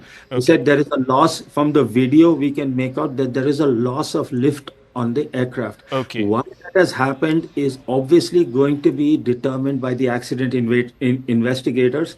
I was only saying that the GE Gen X engines are extremely reliable engines. They are fitted on more than half of the world's 787 fleet, and I can't even recall how many 787s are currently operating, but they're in the hundreds. And it's a very reliable aircraft. Please, I've never made that statement. Please, is my humble request, because this is a sensitive time, and I am a person by nature. I don't like to speculate on reasons for a crash. We have seen a loss of lift, and that is, the crew has been very experienced. It's a very experienced crew. It is a stable aircraft. What has happened will obviously be, what can sometimes trigger a loss of lift, Mr. Agarwal? See, you could have a loss of engines.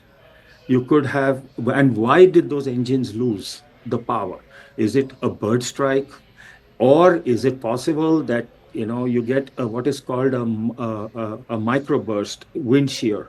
What happens is, in this normally though happens in thunderstorm conditions. You have air rising and a column of air, shooting down towards the ground. And so it sort of tends to push the plane down. If you remember, Delta Airlines had a crash, if I remember, Delta 191 back in Dallas-Fort Worth, which was as a direct result of a microburst right as they were getting ready to land at.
The Indian government, the AAIB takes a lead. If you recall the way the NTSB gave timely updates, they had public briefings and timely updates, and they accepted questions from the press, or rather the media, and they gave timely information. That, I think, is what is going to be the determinant of how India and Air India is viewed by the world of True, aviation. of course. I mean, I'm sure that the government will do what it has to do, Mr. Agarwal. The point of this entire broadcast right now is to give you quick updates, really, on what has transpired. So, Mr. Agarwal, just stay on with me. I want to walk our viewers through what we know definitively. About 2 hours back, the Air India plane, a Dreamliner, takes off from Ahmedabad airport. It is on its way to Gatwick, but the moment after it takes off, even before it could retract the landing gear, there is a catastrophic loss of lift. The aircraft collapses through the sky. You can see those pictures in the middle of your screens into what we're being told is a doctor's hostel attached to a medical college. Immediately you see a fireball that emerges above the horizon. The crash site is a very, very thickly populated area just beyond the perimeter of the Ahmedabad airport. The flight path directly under it are a large number of residential buildings. We don't have updates from whether there have been casualties on the ground unrelated to the passengers who have been on board. If there has been collateral damage, we have no clue about that. We can confirm that some people who are injured have been rushed to hospital. Whether they were passengers or others, we can't confirm. On your right is the immediate aftermath. You can see almost nothing is left of the plane. There is a picture of the tail sticking out of a portion of the building.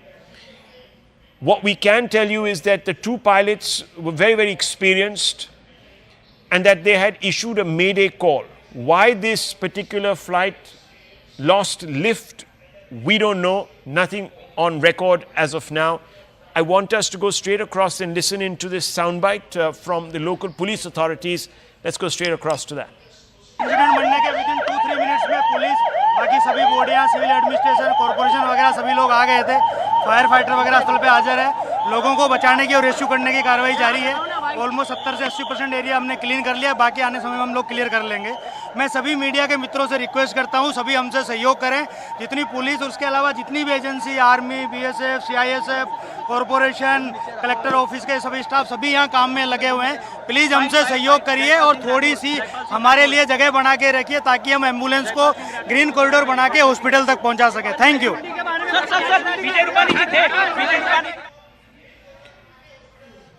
Okay, there's that new video there, and you can see the what appears to be at least one part of the plane sticking out of a building, or seems to have settled on top of the building. Very difficult to say from this angle, but certainly you can see that that might be a part of the wing, which of course bears the fuel at some levels. I'm not an expert, so I would like Mr. Agarwal to come in on this. And before that, a quick update from Payal. Payal, what can you tell us? In the wake of this unfortunate episode which is taking place, Rahul, a helpline has already been issued by the Gujarat government, by the Gujarat state government, and also by the Ministry of Civil Aviation for anybody who wants to establish contact if they can't find their loved ones.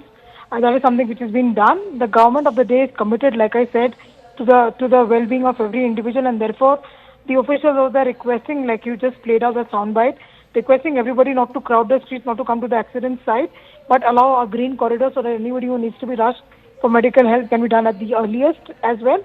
And we've just got a tweet which has been put out by Dr. Jaishankar, who is of course a Rajya Sabha member of Parliament also from Gujarat, and he said that he's very, very deeply shocked and he's pained to learn about the flight crash in Ahmedabad, and his prayers are with the passengers and their families as well. He's currently overseas, so he's putting out that tweet expressing his deepest condolences for what has really happened. Well, the nation in shock, viewers. We're getting a lot of reactions from the Prime Minister, the Home Minister, to several Chief Ministers of different states, to the Aviation, Union Aviation Minister, who's on a special flight from Vijayawada straight across to Ahmedabad because there is no direct flight from there, at least available as of now. On the left is the debris, remnants of the craft. In the middle is the moment of the crash, heart-sinking moment really, viewers. This flight was almost full.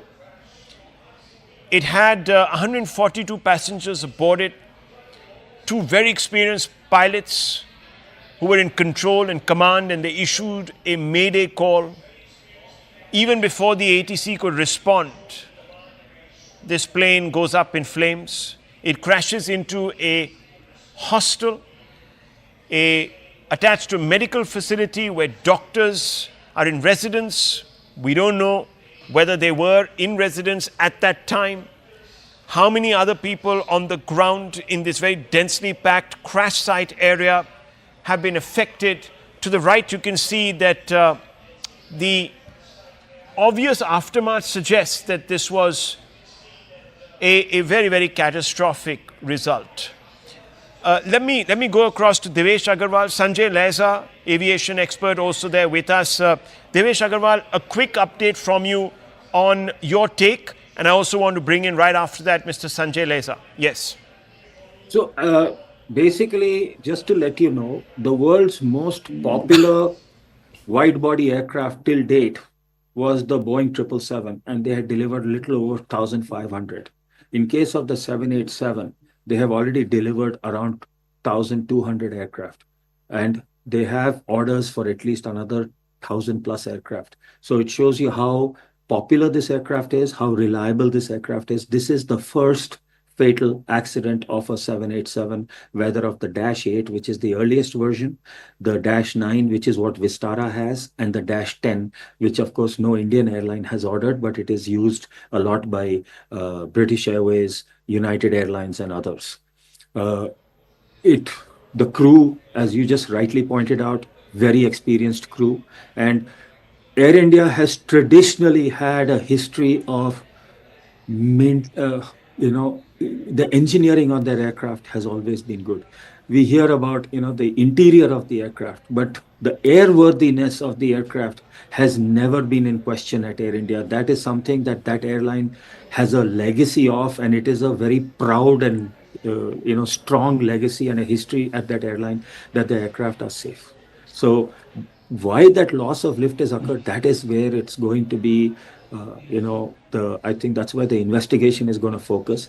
The particular aircraft details, this was registered VT-ANB, Alpha November Bravo, and it is the 26th 787 ever built.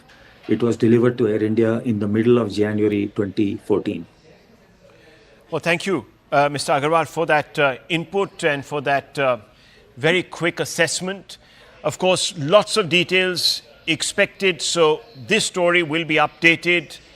The causes and the consequences will also, of course, become clearer as the day proceeds and perhaps over the next few days. Sanjay Lezar, aviation expert, also here with us. Mr. Lezar, what do you make of these pictures? Catastrophic, sinking feeling when you look at the picture in the middle specifically.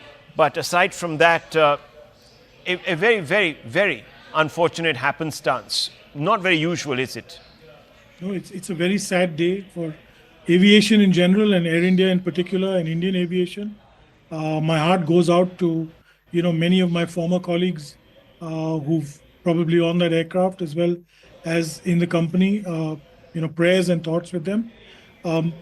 Very tragic, and it's pretty certain, or it appears to be that either the aircraft had major engine failure, whether it's through ingestion of birds or just stalling.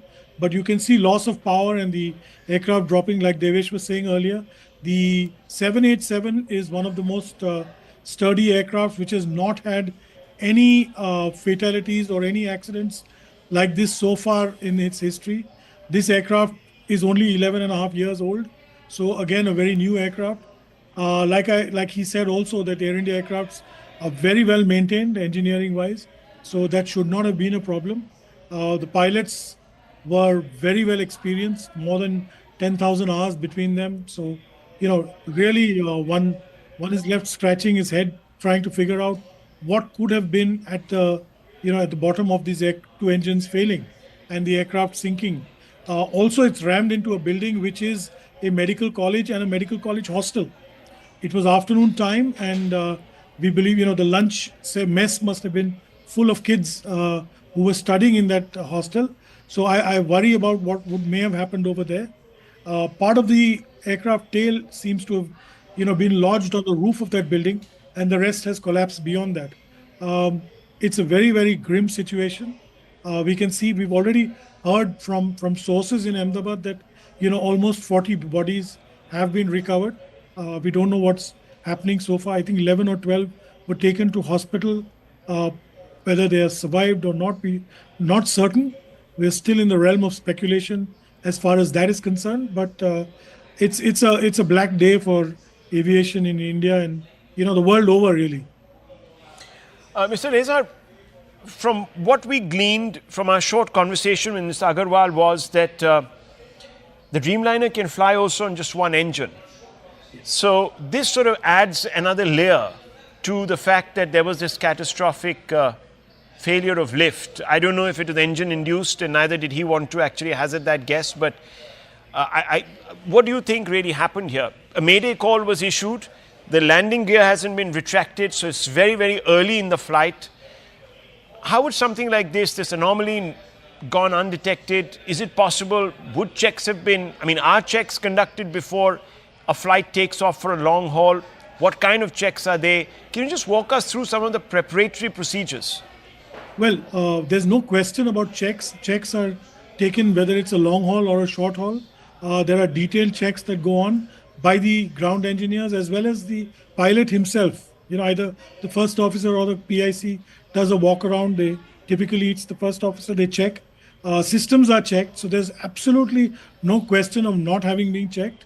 You're right, so is Devesh, that the one engine could have helped it, but obviously it's clear from images. We don't have any data. We know that it took off 175 knots was the speed. We know it was a hot day, so the profile of the weather profile, takeoff profile must have been built according to that. Also very heavy aircraft, 240 passengers plus baggage plus fuel for a long haul flight to London. So it's not exactly light. Possibility of perhaps both engines having stalled is all I can say, because there's absolutely zero lift. When you look at the image that you're playing on your screen right now, it shows that the aircraft has struggled to lift off and is just not climbing. There's zero climb. And rightly, as you mentioned, the pilot did issue a mayday call, which the DGCA itself has reflected in its press statement. And before the ATC could respond, it just hit the building and went up in a ball of flames. He couldn't direct the aircraft anywhere, could not maneuver it to safety. So, correct me if I'm wrong, Mr. Leza, the GE engine, the Gen X series of GE engines are known to be very reliable. Very reliable.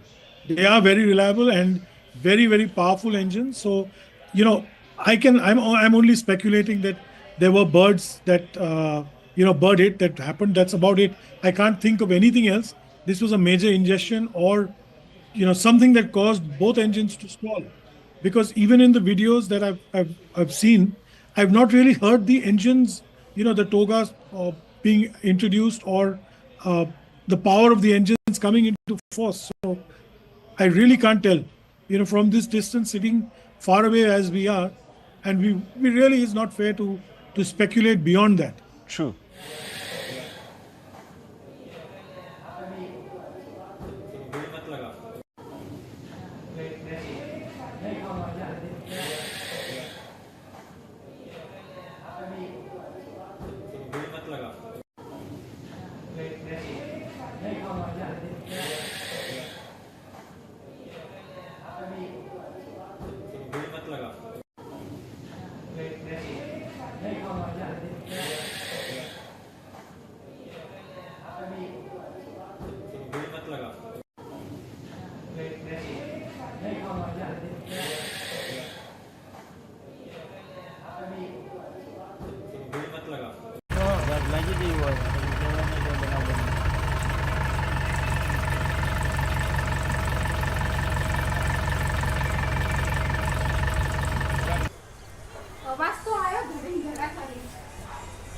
હા કેટલા મરી ગયા છે એ જલ્દી પલ્લુ મારે phone લાવજે પલ્લુ પપ્પા વાળો phone. Not from one, possibly both engines. That's what I can surmise from the videos and the data that we've received so far. Yeah, well, I mean, the data, of course, at this instance is very, very sketchy, viewers. We're only getting information that we're reeling that has been confirmed and put out by the authorities in question, because doing anything else would be to hazard misinformation, which is not our intention at all. But the pictures are now quite clear. There are first responders on the scene, a building, as you can see on the right, there's a lot of smoke emanating from that building. Clearly, it's the ATF that is cloaked to that building. Whether there have been people inside that building that have also been affected, we don't know. We have seen bodies and being pulled out of the wreckage. We also have seen people the injured rather, being wheeled into hospital. Obviously, we can't tell you if those are passengers or if there were people on the ground, but the scenes are extremely overwhelming. Let's go straight across to the MOS of Civil Aviation, who has spoken to our network. Let's play that out. Sir, हमसे बात करने के लिए शुक्रिया. मैं जानना चाहता हूं कि अभी फिलहाल वहां की स्थिति क्या है, किस तरीके से सरकार जो है वो मदद कर रही है. जी, अभी तो वहाँ की जो गवर्नमेंट है, स्टेट गवर्नमेंट के साथ हमारे अधिकारी संपर्क में है. राहत बचाव का कार्य भी शुरू हो गया है जी, और हम भी घटनास्थल पे पहुंच रहे हैं. मैं भी थोड़ी देर में वहाँ पे पहुंचूंगा. माननीय HM सर, देश के गृह मंत्री अमित भाई भी वहाँ पे पहुंच रहे हैं. तो अभी सभी स्तर पे कार्रवाई शुरू है, काम शुरू है. और सर, प्राइमरी इन्वेस्टिगेशन में क्या कुछ सामने आया है कि एग्जैक्टली रीजन क्या था? नहीं, अभी तक तो जांच चल रही है. अभी कुछ हम इस पे बात करना उचित नहीं होगा, लेकिन उसकी जांच चल रही है. मैंने अभी भी मिनिस्ट्री में सभी वरिष्ठ अधिकारियों के साथ मैंने मीटिंग भी करी है, लेकिन उसका सामने आएगा. एक्चुअली रीजन क्या है वो सामने भी आएगा.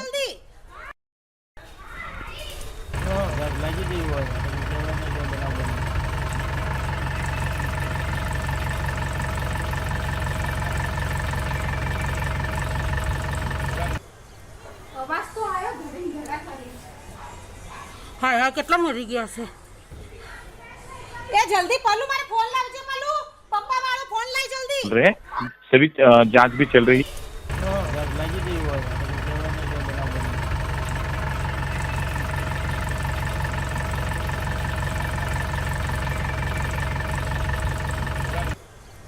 અવાજ તો આવ્યો ધરી ઘરા ખાલી હા હા કેટલા મરી ગયા છે એ જલ્દી પલ્લુ મારે ફોન લાવજે પલ્લુ પપ્પા વાળો ફોન લઈ જલ્દી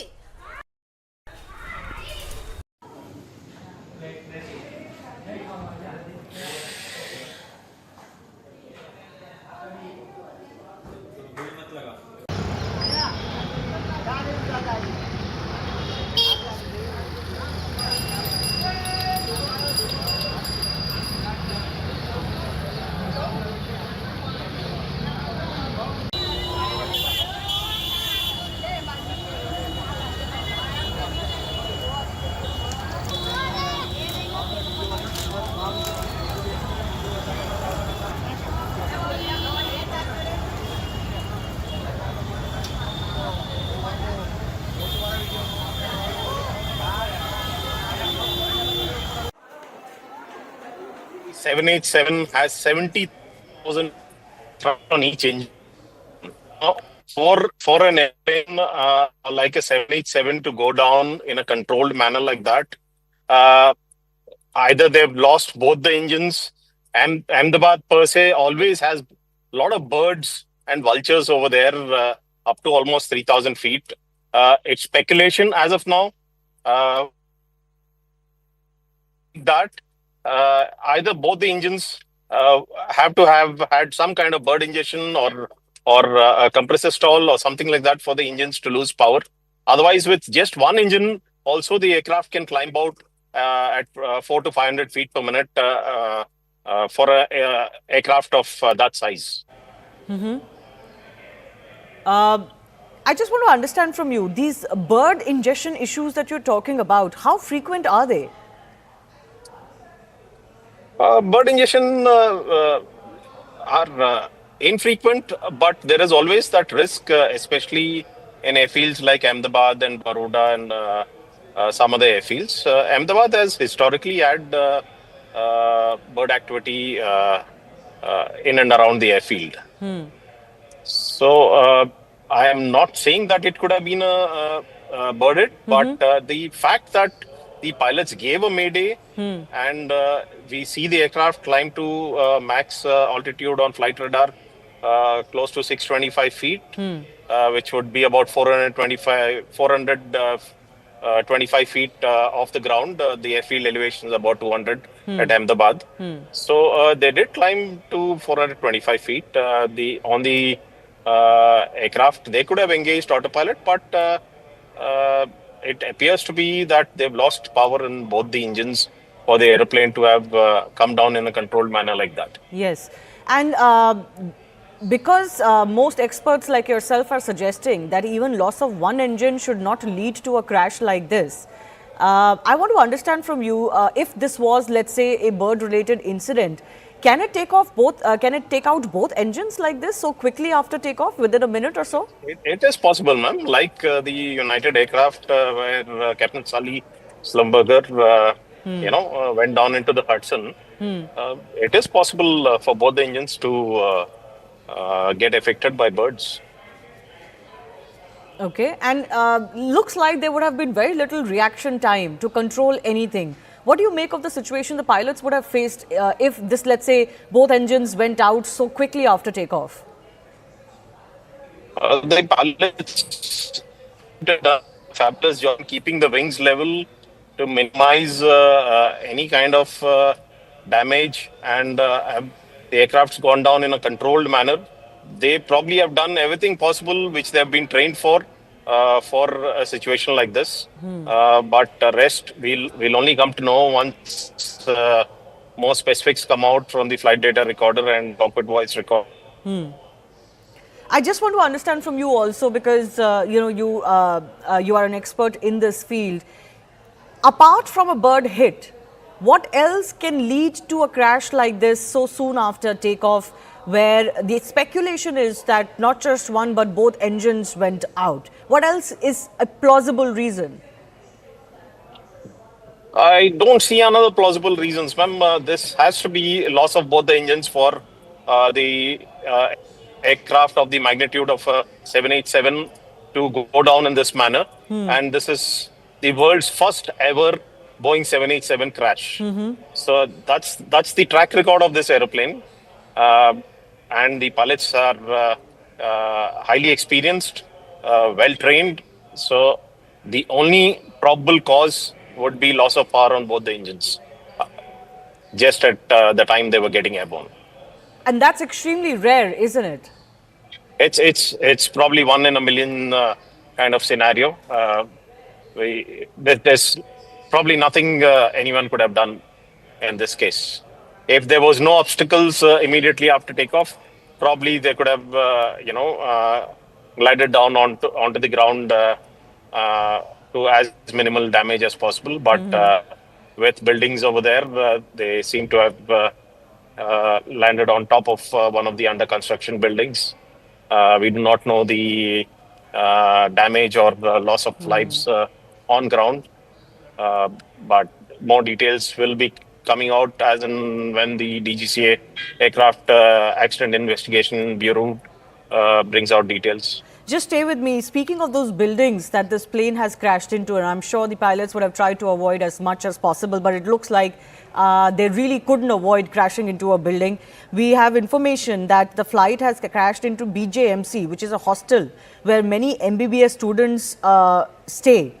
And these are some visuals also that we were running earlier of the hostel, including the canteen, etc., where there is damage because of the impact of this airline crash. And we don't quite yet know what the damage could be as far as students there in the building is concerned. But certainly news is coming in that some of them have been injured, and we hope that they get quick treatment. Praful Patel, former aviation minister, is also joining us over the phone line. Mr. Patel, thanks a lot for your time. Extremely sorry scenes that are coming in from Ahmedabad, and of course news of heavy casualties as well. Very saddened to hear and very distressed at the same time. It's one of the biggest tragedies in our country, and unfortunately, whatever visuals we are able to see on TV, that's all information we have. But considering that today's aircraft are very sophisticated, very technically advanced, to see a situation like this, unless we know the full details, will be very difficult to comment on that. But at the same time, whatever visuals we see on TV, our hearts go out to the passengers and their families. We don't know what is the fate of many, so I only pray and hope that most people survive this horrific crash. Yes, the pilots were extremely proficient. Praful Patel, there are 133 casualties that we are getting latest updates on. We are hoping that some rescue operations are able to find some injured who can receive some treatment. But many international passengers on board as well, and many countries on alert now, including UK. We are told that as many as 50 plus passengers were from UK. We are also told that former Gujarat Chief Minister, Mr. Rupani, was on board. Well, I've seen Mr. Rupani's name on television, and having been a person who's known him for many years, I only hope and pray that he is well. At this moment, there is no information about any of the passengers. And of course, as you said, there are many passengers of different nationalities, mostly UK, besides Indians. And I think we really feel very sad, because at the same time, I would like to repeat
હાય હાય કેટલા મરી ગયા છે એ જલ્દી પાલુ મારે phone લાવજે Palu પપ્પા વાળો phone લઈ Go across to Rajesh Patani, who's an eyewitness to what happened. Rajesh ji, आपने क्या देखा जब ये क्रैश हुआ? आपने क्या देखा? आपको क्या दिखा? ये बताइए. राजेश जी, आपको मेरी आवाज आ रही है?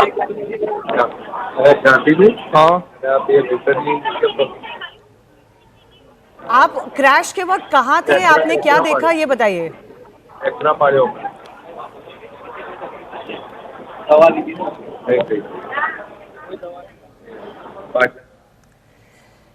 Let's try and reconnect. We're trying to get you some more eyewitness accounts, but of course visuals of the crash are on screen, and they show that the flight had barely taken off.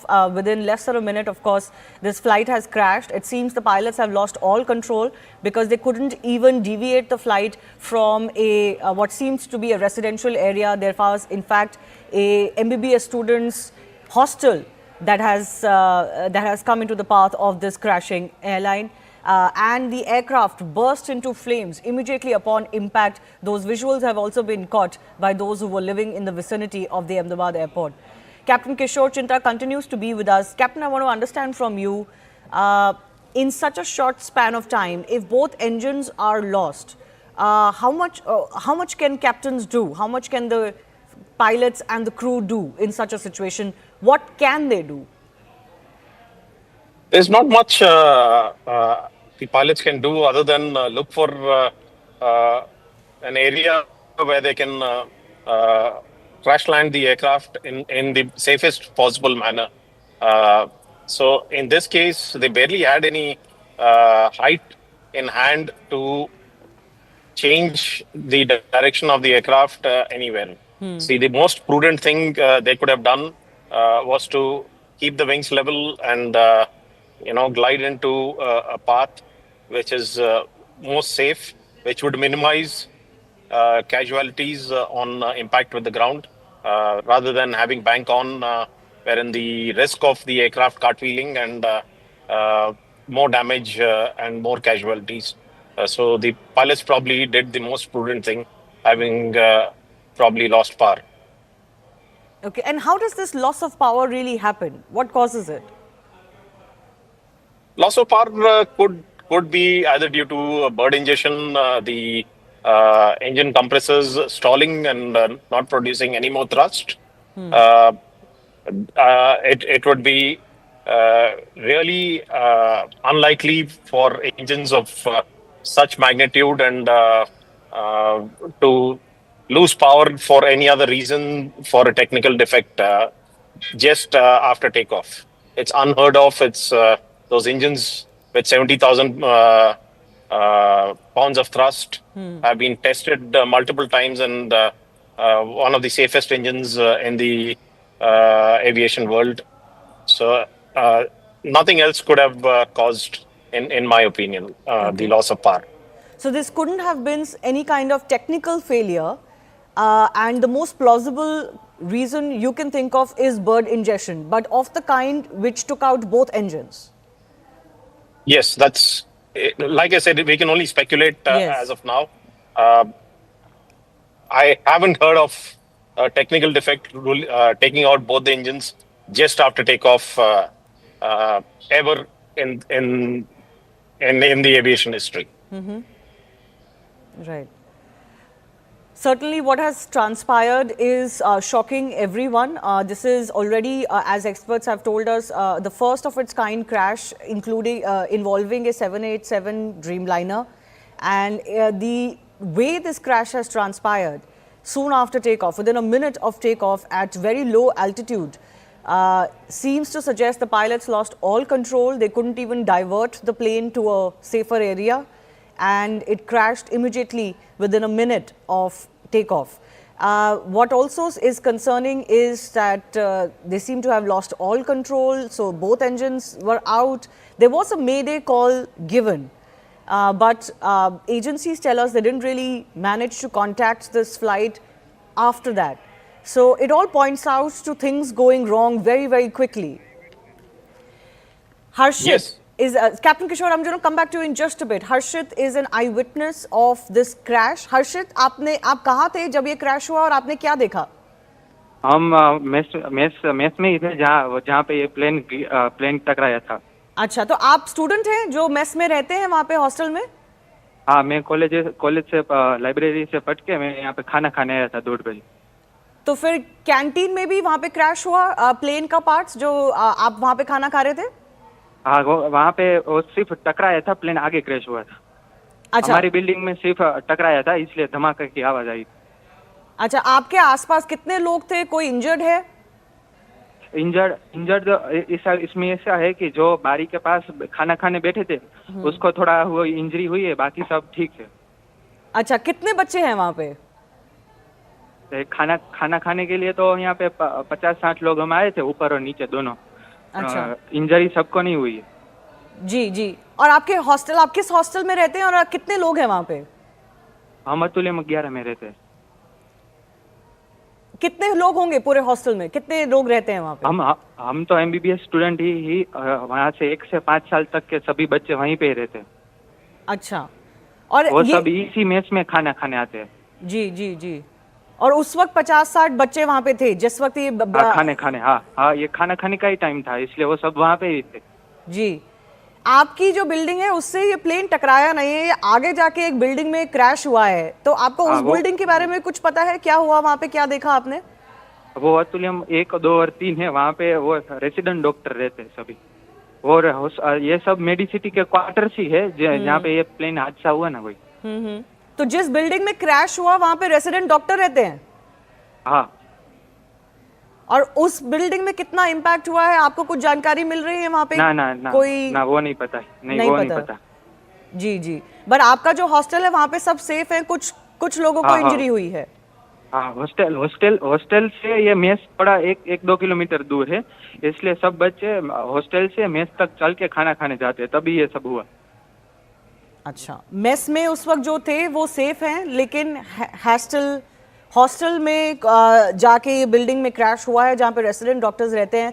This is also extremely concerning. Harshit, हमसे बात करने के लिए बहुत बहुत धन्यवाद। Let's also listen to some more reactions coming in. लगातार पिछले 2-2.5 घंटे से हमारी टीम उस पर काम कर रही है। हमारी सेक्रेटरी है, DGCA है, AI की टीम है, सभी लोग, हमारी विकास की टीम, सभी लोग एक साथ बैठकर वहाँ पे काम कर रहे हैं। और अभी हम DGCA, हमारे सेक्रेटरी और मैं तो हम तो वहाँ पे अभी फिजिकली भी जा रहे हैं।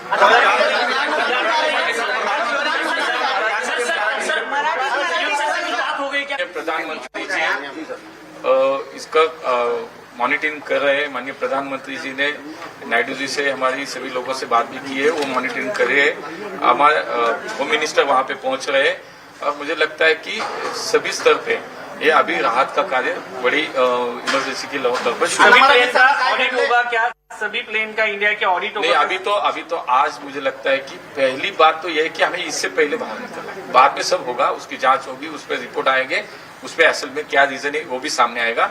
ये आज मुझे लगता है कि थोड़ा टाइम लगेगा। कंपनीज जो है, सारी एयरलाइन कंपनीज, क्या वो बहुत सस्ता ले रही है क्या लोगों के जान को लेकर? क्योंकि कोई भी बारिश हो जाए तो प्लेन में कुछ होगा। मुझे लगता है कि कोई जो रियल उसका रीजन है वो सामने आने तक थोड़ा सा हमें पेशेंस रखना चाहिए। सर, जहाँ पे प्लेन गिरा वहाँ पे कुछ कैजुअलिटी हुई है? लगता है, ऐसा लगता तो है, लेकिन थोड़ा सा मुझे लगता है कि ऑफिशियली थोड़ा सा बिल्डिंग में कुछ लोग रह रहे थे ऐसे भी। सर, डॉक्टर्स हॉस्टल बताया जा रहा है। नहीं, यहाँ से NDRF की टीम भी गई है, वहाँ पे बाकी सेना दल की टीम भी गई है। मुझे लगता है कि सभी जो टीमें हैं सभी लेवल पे वहाँ पे काम शुरू।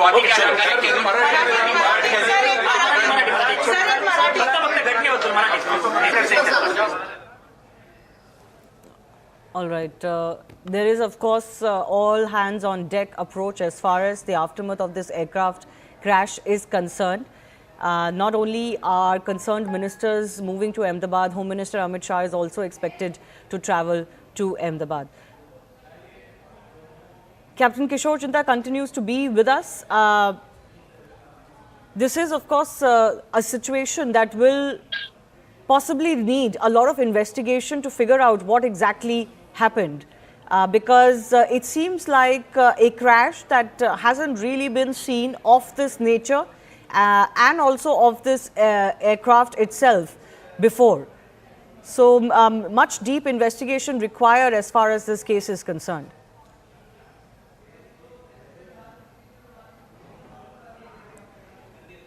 Captain Kishore, can you hear me?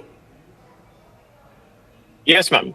Yeah. So the standard procedure of the Aircraft Accident Investigation Bureau, which is already on site, will follow the laid down protocol for fatal accident like this, and I'm sure they will do the due diligence with all possible data that can be collected from the flight data recorder and the cockpit voice recorder and the eyewitness accounts. I'm sure no stone would be left unturned by the AIB inquiry team. I myself have done a fatal accident investigation, and I'm sure the actual cause would come out in due course of time.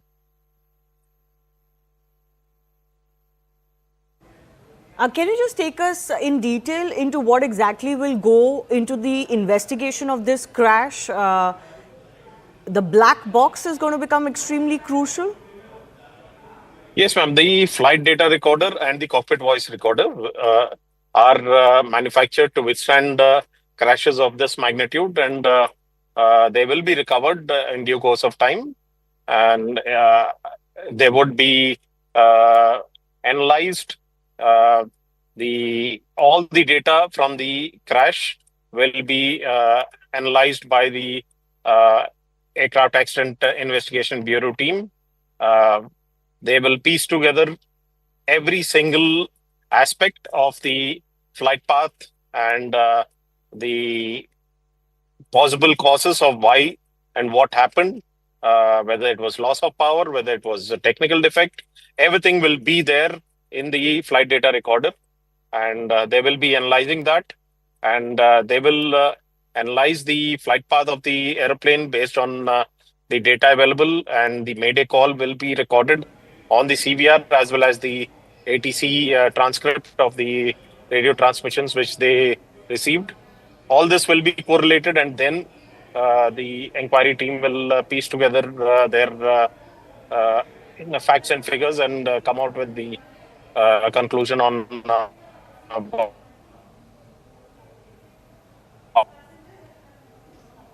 From the initial information that we're getting, we're being told that after the Mayday call, there wasn't any contact that was available with this flight. What could have happened to make it unavailable? Captain Kishore, I want to understand from you, if there is loss of power, does that mean that all communication also goes away? Could the pilots have recorded? How would we know if this was a bird ingestion? Can the investigation of the remaining parts establish that? Will there be something recorded from the cockpit that can establish that?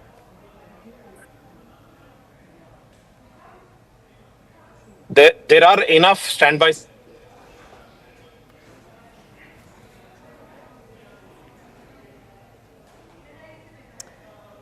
We're losing that link with Captain Kishore Jinda. We'll try and get a better one. But this is, of course, a horrible crash that has come to light. It has really raised alarms as far as the nature of this crash is concerned. 230 passengers on board, 12 crew, including 2 pilots.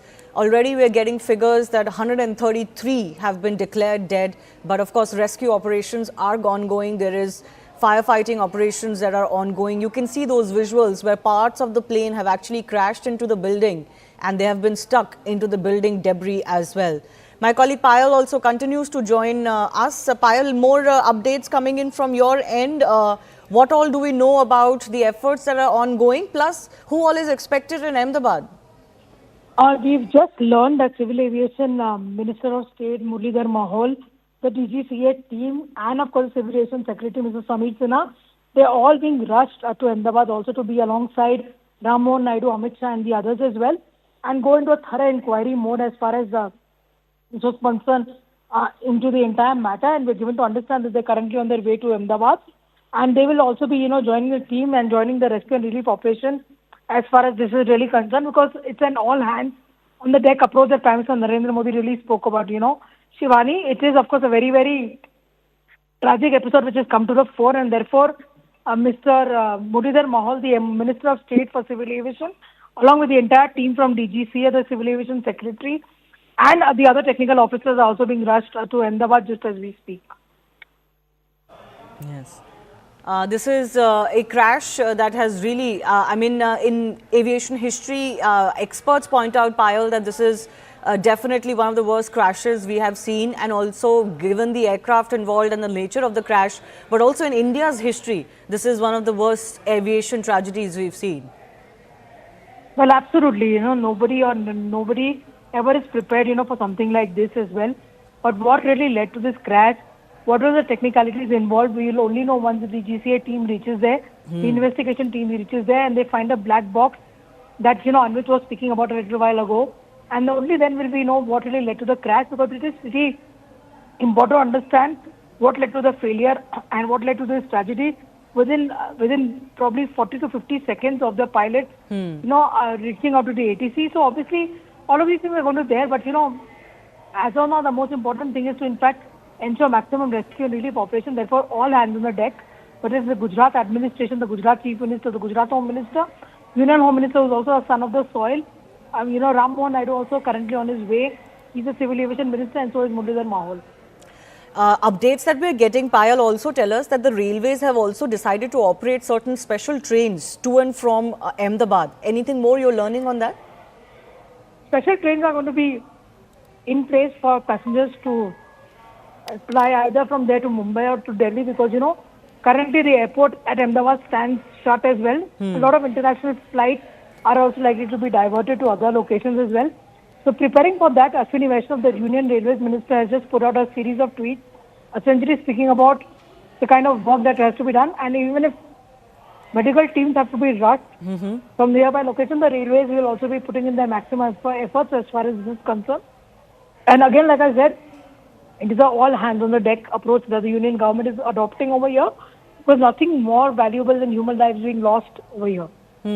So, Payal, you're reporting that MOS Civil Aviation and DGCA Chief, Civil Aviation Secretary, all being rushed to Ahmedabad. They're about to reach the Delhi airport. But these are, of course, going to be special flights, isn't it? Because as you're mentioning, the Ahmedabad airport has been shut for civil activity as we speak. We're also getting updates that the Gujarat Chief Minister has reached the civil hospital where most of the dead are being taken. Most of the people or the dead bodies that have been taken there have, I believe, been declared dead on arrival. So not many survivors so far, but we're hoping for some good news as rescue and relief operations continue. But this is also going to be a huge challenge on ground. Those are some of the visuals coming in from on ground as well, Payal. Huge challenge on ground to ensure or to try to race against time to see if you can find any survivors. Absolutely. Like I said, that no country can ever be prepared for a tragedy like this, while all hands on the deck approach, and therefore the Civil Aviation Ministry has put all the resources together. The civil administration has also put in all these efforts together. Appeal is being made to all the citizens saying that do not rush to the airport or do not crowd around these areas. Make sure that we are able to get a green corridor in place should we need to rush somebody for medical emergency. Given the fact that, there are also the building on which the aircraft really fell also had some doctors who were housed over there. Yes. As well, so obviously the number of casualties are likely to go up. As far as Mr. Mohal is also concerned, it is pretty possible that he might just be on that flight with Union Home Minister Amit Shah. He's also Mr. Amit Shah's, MOS in the Ministry of Cooperation. So obviously he's been rushed. He was at the Civil Aviation Ministry just a short while ago. He's just been asked to rush from there immediately, along with all the officials as well. So obviously that is something which the government of India is looking to do to make sure that maximum efforts are there on ground. Yeah. A high-level meeting has in fact been held at the Civil Aviation Ministry. Secretary and DGCA officials have attended. All of them have now been directed to move to Ahmedabad as well. Let me also go across to Mr. Sivaraman, who's formerly with the DGCA, joining us. Sir, your first thoughts on this massive tragedy? It seems like one of the worst airplane crashes, not just in India, but worldwide as well. Yeah, I agree with you. First of all, my condolences to all those people who have lost their lives, and I pray for the recovery of any injured in this crash. It is really surprising to me also because I have seen a couple of accidents in my career as DGCA, investigated some of them, and also seen other accidents outside India. This is really strange because the aircraft had taken off normally and at 800 feet it started going down flat, which means it had lost its lift. I mean, that's what I can guess only because I'm not an expert in this area, neither am I a great pilot or an engineer. But however, it seems after the first Mayday call, the pilot could not communicate with the ATC, which means a lot of things could have happened inside the aircraft, might have been filled with smoke, or the pilot would have been unconscious. Nobody knows what has happened because normally this is a very, very fine aircraft and very few crashes like this have taken place. And that too immediately after takeoff. Even if one engine had failed, the pilots are quite competent to handle it. And as it had taken off after 800 feet, he could have very well handled it. If both the engines had also failed, it would have been possible for him to land it. But quite possible that the plane did not have any lift at all for him to maneuver it to some space where he could have landed. One should not make any wild guesses. I'm reasonably certain that now they would be able to recover the black box, the CVR, and moreover, this aircraft can transmit its engine parameters to the ground. And I'm sure Air India would have set up these facilities. Similarly, the DFDR, which records all the flight data, they could have also been transmitted to the ground. Because these facilities have been in existence for a very, very long time. And I'm sure Air India would have seen to it that these facilities are available. And in this particular case, when I contrast it with the accident that took place of the Air India 320 in Bangalore, the authorities have acted very swiftly and they have acted magnificently, I must say. All the required help has been rendered to the people there on ground, and also people have been moved very fast from the accident area. I only pray that at least some people come out alive from this accident, and I hope that the authorities will be able to find out what really went wrong. One should not miss any aspect of investigation, particularly in these very tense times. Because, I mean, I don't want to be very explicit on this matter, but every angle should be explored and every possible agency should be involved in investigating this accident. Sir, in your experience, what follows next as far as the investigation itself is concerned? See, as far as investigation is concerned, earlier as DGC, I used to conduct the investigation myself. Now they have got an investigation board, and I'm sure accident investigation board, the DGC authorities should be fully involved along with them, and they should not be excluded from it. The Federal Aviation Authority, they have got excellent facilities. They have investigated many, many accidents in the world. They should be involved. The engine manufacturer, particularly the GE, should be involved. The aircraft manufacturer, Boeing, all of them without hesitation should be part of the accident investigation, because we must get to the truth of this entire thing. Yes. No, absolutely. This is one of the worst crashes, especially given its nature as well in aviation. Any thoughts on what you think could have gone wrong? Good evening. I don't really want to hazard a guess as to what has actually happened. And while our thoughts and prayers are with the victims, what I'd like to say that with the limited evidence that we have, and we are seeing through the visuals that the aircraft has lost power on, or rather is not generating lift enough, and that can only happen when both engines are not developing power. And the reason for that can only be found out once we have the DFDR data. And until then, it's in the realms of speculation, and we understand that people are interested in knowing exactly what has happened. To that extent, we can only say that the weather seems absolutely clear, and the reason for losing power on both engines is extremely rare. If you recollect, there was an incident on the Hudson, yes, where an A320 lost both its engines to bird hit, and a lot of people are drawing that comparisons. This airplane, the 787, is a much bigger airplane, and a few birds will not be able to cause problems to a single engine, or leave alone both engine catastrophic failure. So at the moment we have very, very sketchy details, and the Aircraft Accident Investigation Board would be in a much better position to bring out these details. And at the moment, the incoming details that we have is that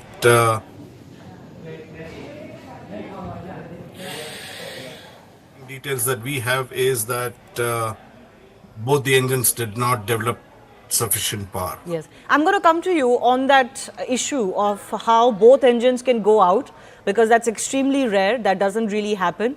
And that is really raising alarm here. But we also have a video that has been shot by one of the passengers. I'm told a British passenger who was on board before the crash. Let's just play that out. We are in the airport, just boarding. Goodbye, India.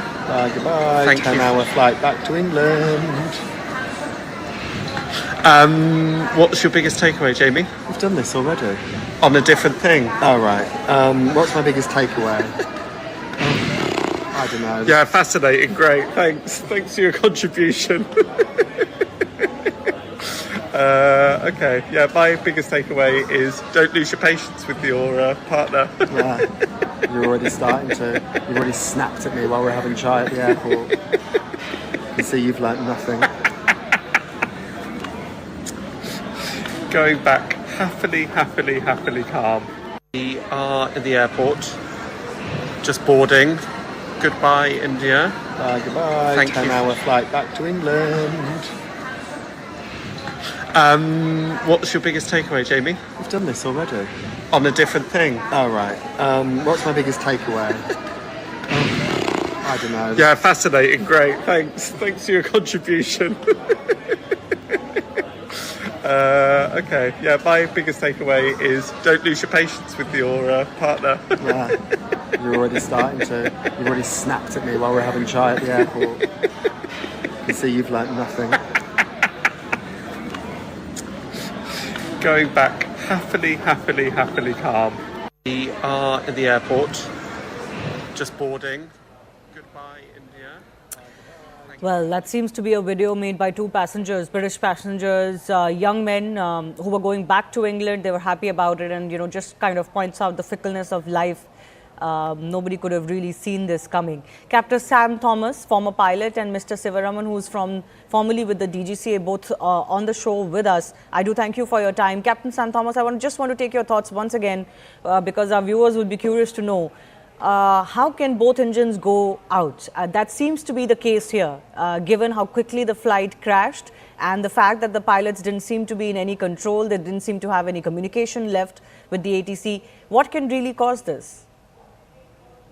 A variety of reasons can cause it, but in this particular case, what has happened, we would not know until we have the details. Now, you asked of both engine failures. It has happened just short of London Heathrow once with a 777, and that was due to fuel starvation.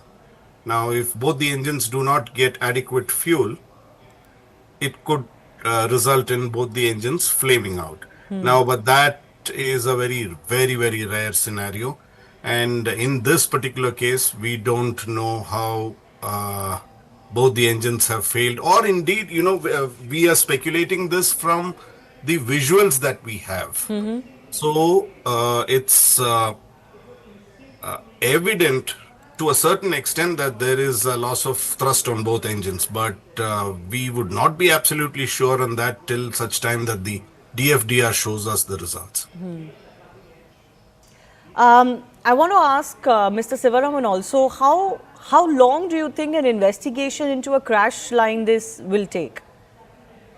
All right, I think I've lost Mr. Sivaraman. Captain Sam Thomas, do you want to just take this question? How long do you think an investigation of a crash of this nature may take? How quickly can we get to the bottom of what happened? The DGCA would allocate this investigation to the Air Accident Investigation Board, AAIB, and they would put out a preliminary report in about 30 days, and thereafter, based on whatever information they are able to gather from the engine manufacturer, from the OEM, that's Boeing, and may take assistance of other investigative agencies, because not very many qualified investigators are there in India, and it should take about a year.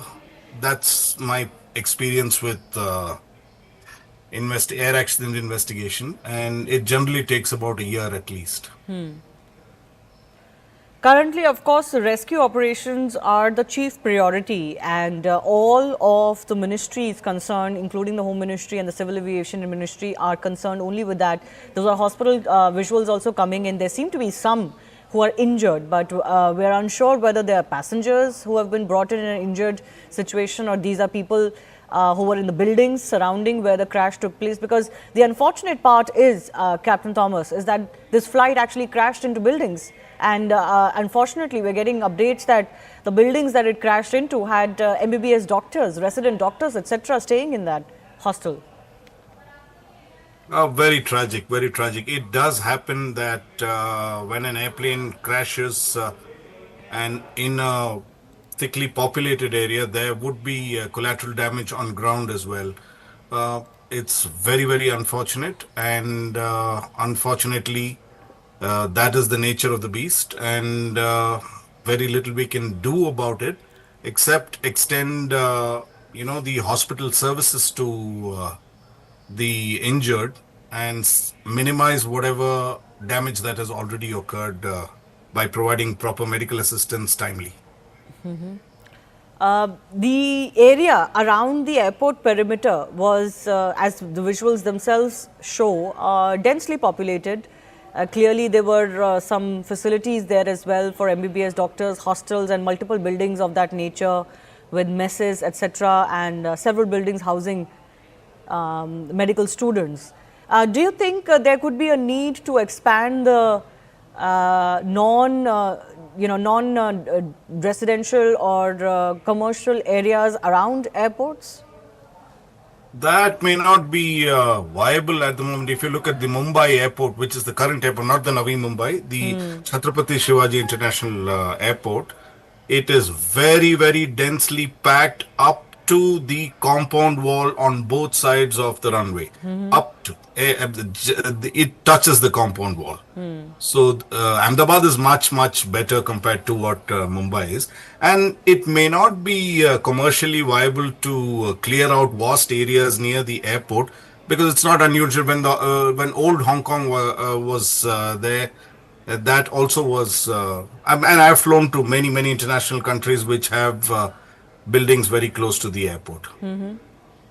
How rare is it for a flight to crash so soon after takeoff? See, a crash as such can happen at any phase of the flight. Though the takeoff and landing are some of the phases that most commonly it happens, but there is no set rule that it could happen only at this phase of flight. It could happen at any phase of the flight, and takeoff and landings are more critical than, say, a climb or a cruise.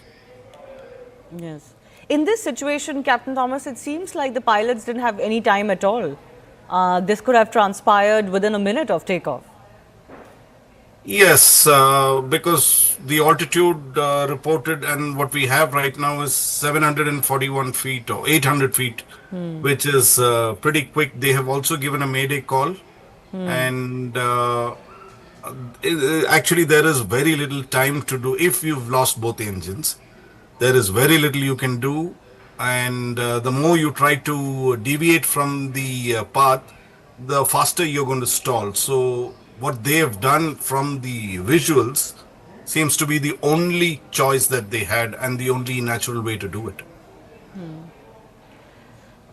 Losing both engines so soon after takeoff, we were being told that this flight, of course, the airplane had no issues. It had flown earlier today. It had reached Ahmedabad and was onward to London. There didn't seem to be any problems. Any guesses as to, how, apart from, let's say, bird ingestion issues, what else could cause this so quickly? I mean, our business, you really don't hazard a guess, because then we lose face within the community. So, because that is not something that is done.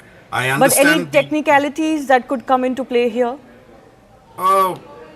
Very difficult to say, ma'am. It's how to lose both engines. I can't recollect. I mean, except for the Hudson landing and the Heathrow, I think in the history of aviation, we've had very, very few dual engine failures. So there is not sufficient data to point to the fact that, this could cause, of course, fuel starvation or fuel that is contaminated is one of the reasons. But other than that, I don't know anything else that could bring down both engines, that too of a 787. Yes, and this is why whatever experts we're speaking to, Captain, we're asking the same question and again, because the nature of the crash is raising alarm, isn't it? So soon after takeoff, even though takeoffs are sensitive, but losing both engines, crashing into a building, and literally no time that had elapsed for a flight that was clearly deemed to be fit. There were no issues with the airplane that had come to light. Earlier, I was speaking to a captain who pointed out that around this airport, there are many bird-related issues. Is that the only plausible reason that comes to mind? I do understand. I have operated to Ahmedabad several times and there is a bird issue. But once again, you would need very large birds and a large number of birds to put both the engines off. Which is very, very unlikely. I know all over India we have a bird problem. That's in Bangalore we have a bird problem, but not significant enough to affect the engines of a 787. These are very big engines, very reliable engines. Even if you were to hit a bird, it will ingest it and throw it out pretty quickly. Right.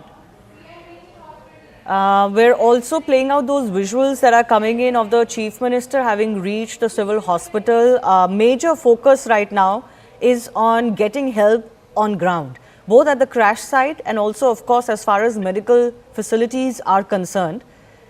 We're getting to know from CRPF that about 150 personnel are involved in rescue operations. And we're also getting to know that some operations have begun, in fact, at the Ahmedabad airport. SpiceJet, one of the airline operators, have put out a tweet saying that operations have resumed. Passengers are advised to check their flight status regularly via their website. So we were being told earlier that till 5 p.m. there would be a cancellation of all airport activity, given the nature of this attack the nature of this crash having taken place so close to the airport premises. But at least as far as other operations are concerned, we are being told that they may be up now. People in Gujarat, the government, the agencies are working against time to ensure that they can mobilize as much help as possible. Visuals coming in from that civil hospital as well, where the Gujarat Chief Minister is also visible. He's visiting the facilities. I'm not sure of how many injured have been brought in so far. We don't have any update on that. But certainly we did get an update earlier that 133 have already been declared dead. That's almost half of the passengers list. 30 passengers were on board, plus 12 crew, including 2 pilots as well. All authorities are working to ensure that they can first focus on ensuring that both the crash site and other facilities are up to speed. BSF has also pushed 2 teams. CRPF Rapid Action Force 100 personnel have been sent, and from Group Center in Gandhinagar 50 personnel have been told to reach Ahmedabad. I'm also joined by Captain C.S. Randhawa, who's President of the Federation of Indian Pilots. Thanks a lot for joining us, Captain Randhawa. Your first thoughts on this crash that has taken place? It was an extremely tragic crash which has happened in Ahmedabad, and I came to know about just about 1 hour and 30 minutes after the crash. And I could attribute this maybe due to birds, because Ahmedabad has got a big problem about birds. So until unless, because the captain has given a mayday call. So a mayday call, if it was one engine failure, he could have easily handled it. Even if it was an engine fire, he could have handled it. So the two possibilities which are very, very likelihood which could have taken place is both engine failure due to bird strike or some jamming of the control. And how does that, we've spoken about bird ingestion issue and how rare that would be for both engines to go out because of that issue so quickly after takeoff. But you're talking about these jamming issues. Can you explain what they are and how they happen? The jamming of the control could have taken place, maybe the elevator, because that is what is responsible for the aircraft to lift off. And I presume that the aircraft has initially taken off and maybe about 200-300 feet, and 200 feet you engage the autopilot. And thereafter it has started descending, if you see the video. Now I'm going by the total video clip. Rest will come out in the DFDR and the CVR, what has taken place, because there has been no call after the pilot has given the mayday call. Right. Exactly. There has been no communication after the mayday call. Yes. No communication whatsoever. And like once in a million chance it does happen, like we saw the Hudson crash where the aircraft was ingested, both the engines were flamed out by the ingestion of the birds. So there is a possibility, because I have flown a lot over Ahmedabad and I have done a lot of training flights, 20 landings in a day I have done, training. So birds are a big problem there. There is no doubt about it. So I foresee a very high chance of both engine failure. That's what most experts are pointing out to, that we have spoken. Yes. But even that is extremely rare, isn't it? Both engines just don't go off. Yes. It is a very rare possibility, but possible. In aviation, sometimes things happen the first time. Because it's not an old machine. It's a new aircraft, maybe about 7-8 years old, and a technical fault like this has never taken place on. I have flown the 777 and of course on the 787 also I was converted. So these aircraft are unlikely to have such problems. Till now in the world, they have had no problem on the 787 and the 777s. Yeah. So very high possibility of a bird ingestion, because he's given a mayday call. Now that depends that what that mayday call was. So, sir, in your experience, these moments, what would these moments have been like for the captains in the cockpit? I would say the pilot, when he's given the mayday call, he was knowing that it's a no-go situation. It is the end. Because height is not there at all. You see, height was not there and nothing the pilot could have done. It is just after liftoff. At least when the Hudson crash took place, he had the height, he put the aircraft down in the Hudson Bay.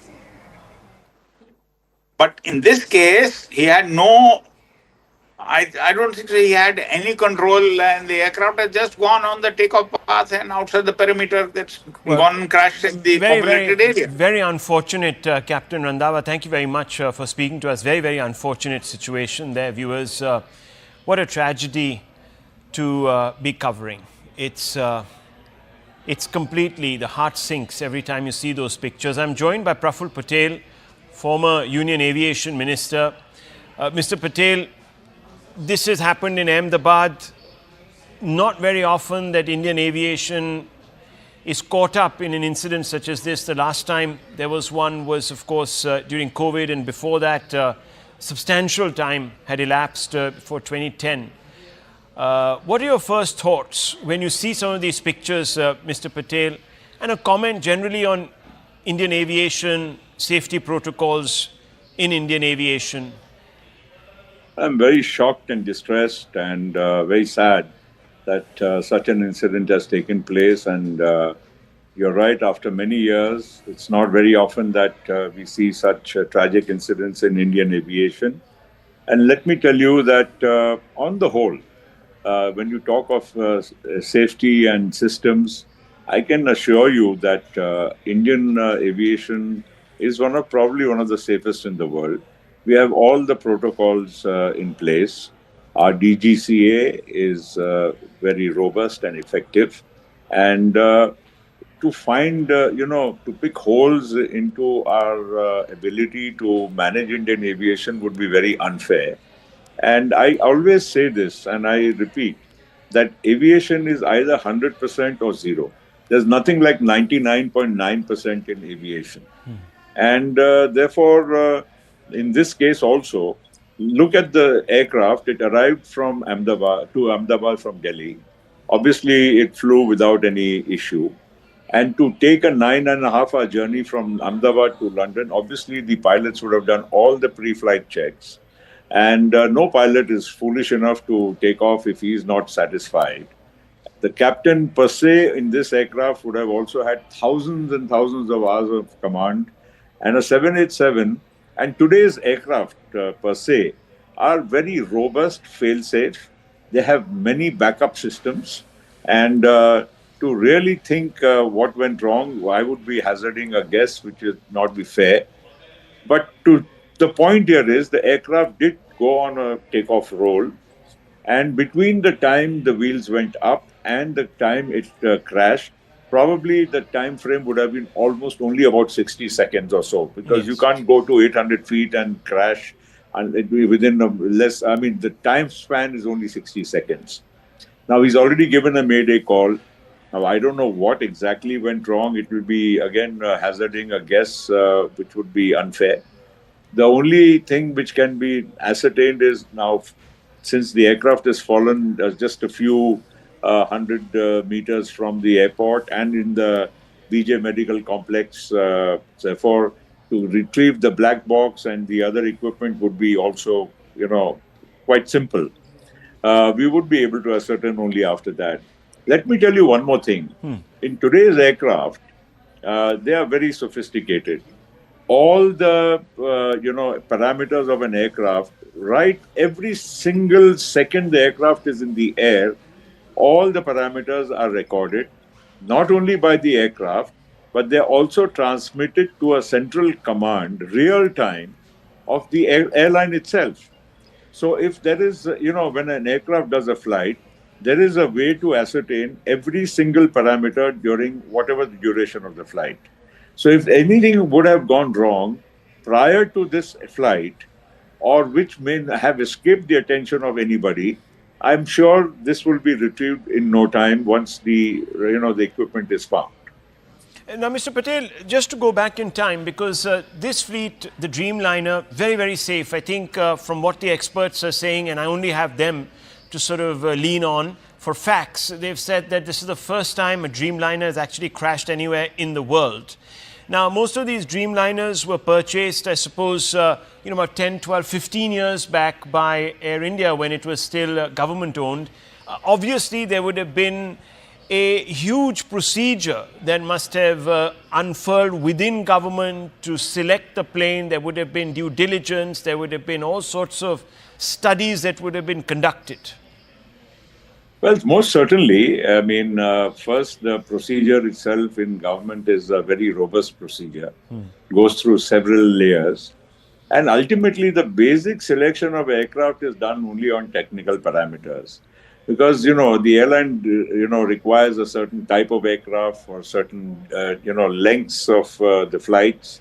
You want to go to the US, you want to go to the European countries, or to, 8-hour flights, 12-hour flights, and so on. And the kind of configuration you want.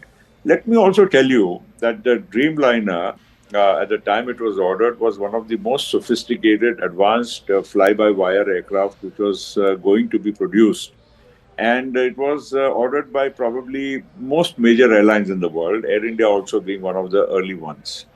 And to now even discuss it would be unfair, because after this particular aircraft itself, which has crashed, had been flying for almost 11 years. And if you see any major airline in the world, and if you go at any moment of time, there would be more than 1,000 787s up and flying any part of the world. So I'm sure when, of course, the orders are placed, every other parameter is also examined. And of course, it is the airline's requirement which primarily drives what is the choice of aircraft.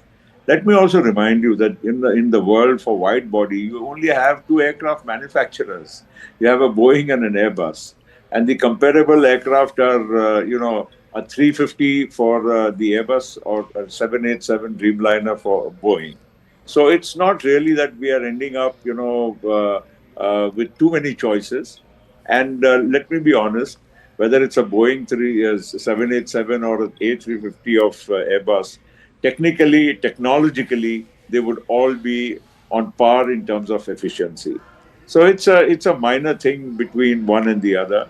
But the fact of the matter is, all the machines flying today, irrespective of this type of aircraft, are very, very robust and sound. And every aircraft has backup after backup.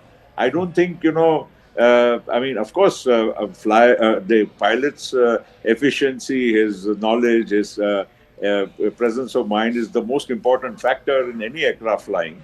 But even technically, an aircraft, is so designed that it can overtake a lot of functions which a human, mind and hand cannot, perform in the shortest possible time. So the response time of an aircraft, its systems are very, very robust. Here, of course, there seems to have been a catastrophic failure of lift, and that didn't give the pilot, even though very experienced pilot with lots of man hours of flying, didn't give much of time to the pilot to even react. And only a mayday call, and as you said yourself, 60 seconds, and it was down laden with fuel. Obviously, there will be questions asked. I'm at this moment as in the dark as anyone else, Mr. Patel, about what could have been the reasons. But there has been a lot of internal strife within Tata after it took over this particular airline. Singapore Airlines came into it, and so on and so forth. There are a lot of cost cutting, lots of valuable AI senior engineers were sort of let go of. Could this have at some level affected operations, maintenance, checks, all of that? Do you think, or it's too premature to get into any of this? I think it is premature. See, the other point is, Rahul, that the fact of the matter is that there's a human being, a senior experienced captain who is flying the machine. Yeah. And he has every right to say, I cannot fly this machine because it is unfit to fly or there's a technical deficiency. And if there was one, he wouldn't have done it himself. Yes. So I think it's hazarding a little bit of a wild guess. Yes, but I would also like to say that, the maintenance of Air India compares to the best anywhere in the world. Now, yes, you are also plagued with certain older aircraft. You are plagued with certain other problems. Like you just said, because it's been, integration of the old with the new. But that does not come into the way of the safety of the aircraft per se. And I would therefore say, and I can also say with a lot of sense of confidence, that Indian aviation checks and balances of the DGCA and other, the airline also has its own manual. The airline also has its own SOPs. Airlines don't cut corners, especially an airline like Air India, to, save cost or something just for the heck of making some more money. I would say that Air India as an airline has its own SOPs put very, very strongly in place. And again, this commander, or many of the commanders, or most of the commanders, I would say, flying a 787 have so many thousands and thousands of hours of pilot in command that they know the aircraft inside out. They know everything what needs to be done, and I don't think an aircraft flying to London on a 9.5-hour flight would have taken off without the proper pre-flight checks by the captain or his second in command. What would you now say in the aftermath to passengers? Remember, the aviation sector was really, really coming back after COVID, the disruption of COVID, one of the hardest hit sectors as we know, but it's really bounced back. We have record number of flights, record number of airports opening across the country. I am sure for a few days there's going to be some consternation, maybe even a little bit of apprehension in the minds of a large number of passengers, civilians, customers, etc. What's your message to them?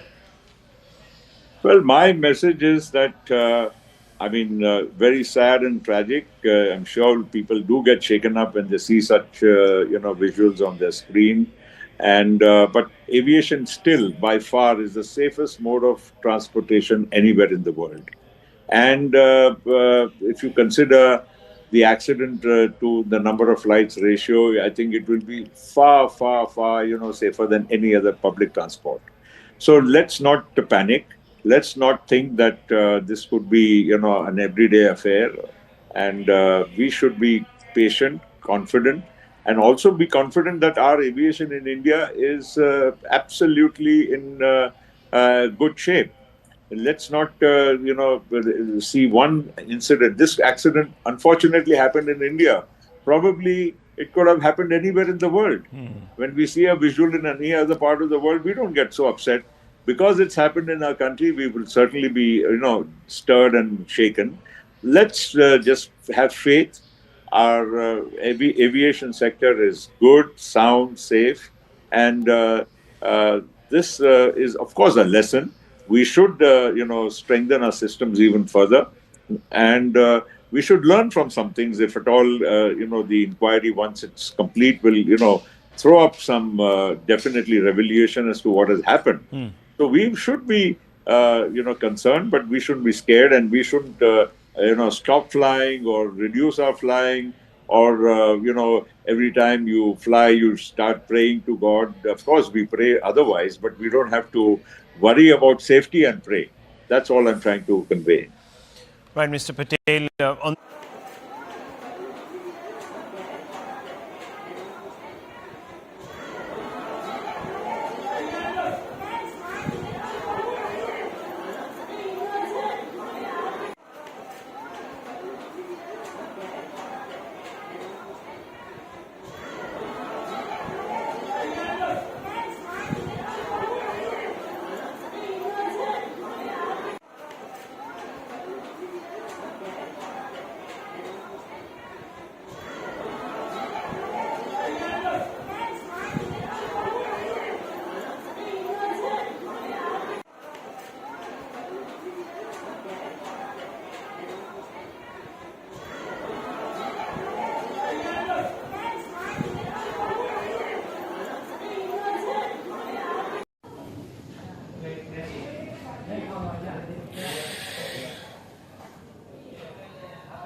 હા કેટલા મરી ગયા છે એ જલ્દી પલ્લુ મારે phone લાવજે પલ્લુ પપ્પા વાળો phone લાઈ જલ્દી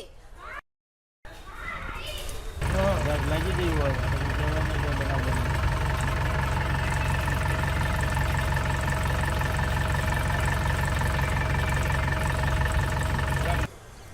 અવાજ તો આવ્યો ઘરે ઘરા કરી હા કેટલા મરી ગયા છે એ જલ્દી પલ્લુ મારે ફોન લાવજે પલ્લુ પપ્પા વાળો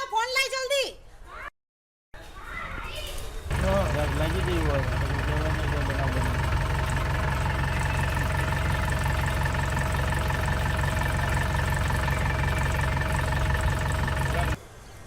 અવાજ તો આવ્યો ઘરે ઘરા ખાલી.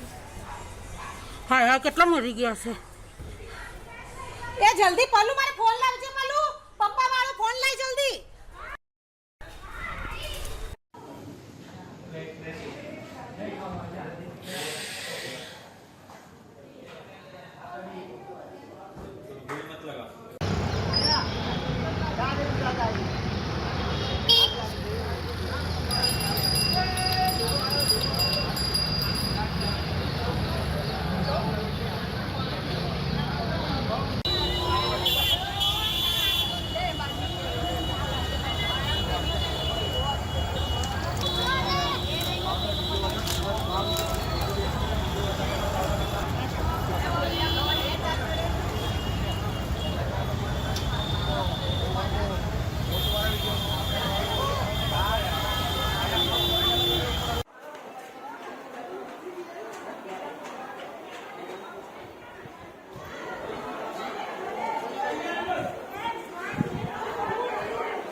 લાગી ગઈ હોય તો કહેવાને કે બરાબર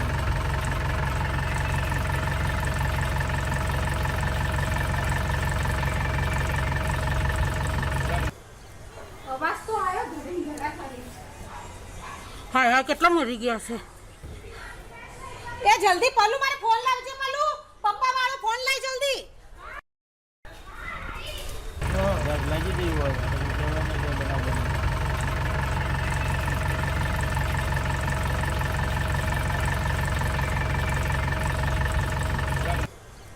અવાજ તો આવ્યો ઘરે ઘરા ખાલી હા હા કેટલા મરી ગયા છે એ જલ્દી પાલુ મારે ફોન લાવજે પાલુ પપ્પા વાળો ફોન લઈ જલ્દી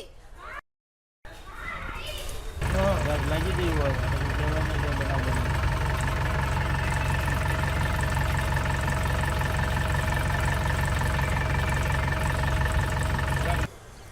અવાજ તો આવ્યો ઘરે ઘરા ખાલી હા હા કેટલા મરી ગયા છે એ જલ્દી પાલુ મારે ફોન લાવજે પાલુ પપ્પા વાળો ફોન લઈ જલ્દી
હા હા કેટલા મરી ગયા છે એ જલ્દી પલ્લુ મારે ફોન લાવજે પલ્લુ પપ્પા વાળો ફોન લઈ જલ્દી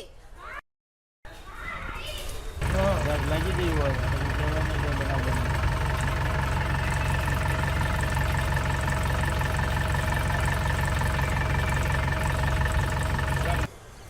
અવાજ તો આવ્યો ઘરે ઘરા ખાલી હા હા કેટલા મરી ગયા છે એ જલ્દી પલ્લુ મારે ફોન લાવજે પલ્લુ પપ્પા વાળો ફોન લઈ જલ્દી લાગી ગયું હોય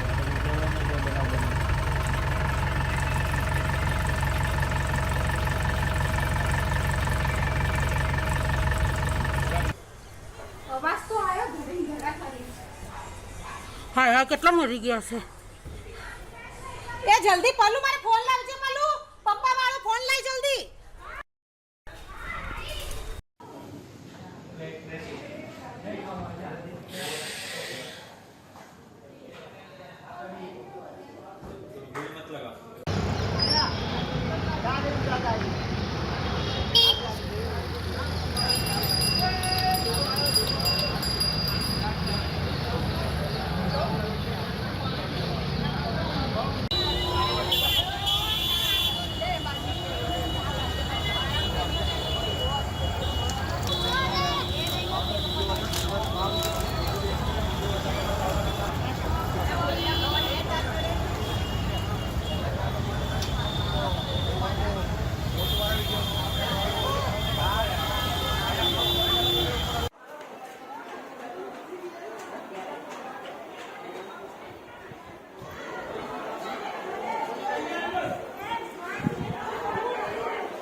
હા કેટલા મરી ગયા છે એ જલ્દી પલ્લુ મારે ફોન લાવજે પલ્લુ પપ્પા વાળો ફોન લઈ જલ્દી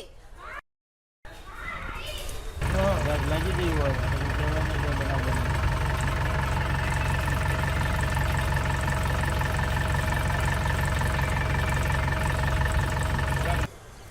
અવાજ તો આવ્યો ઘરે ઘરા ખાલી હા હા કેટલા મરી ગયા છે એ જલ્દી પલ્લુ મારે ફોન લાવજે પલ્લુ પપ્પા વાળો ફોન લઈ જલ્દી લાગી ગઈ હોય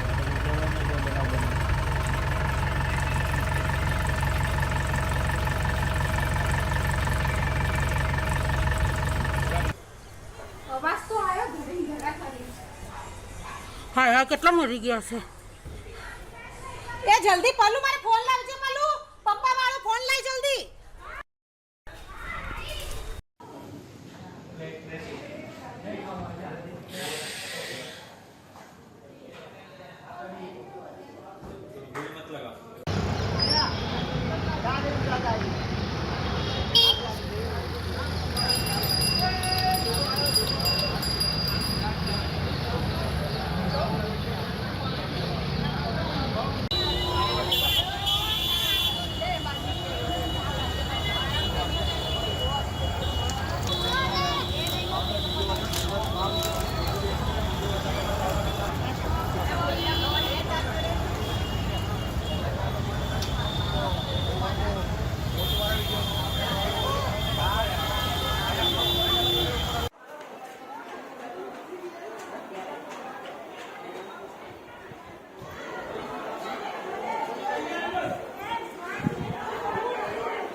लगी थी वो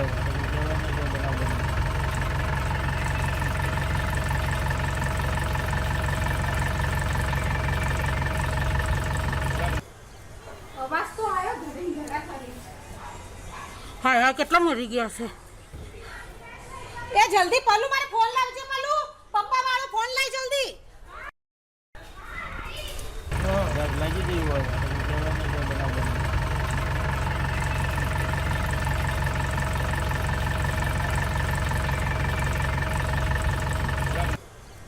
અવાજ તો આવ્યો ઘરે ઘરા ખાલી હા હા કેટલા મરી ગયા છે એ જલ્દી પલ્લુ મારે ફોન લાવજે પલ્લુ પપ્પા વાળો ફોન લઈ જલ્દી लगी थी वो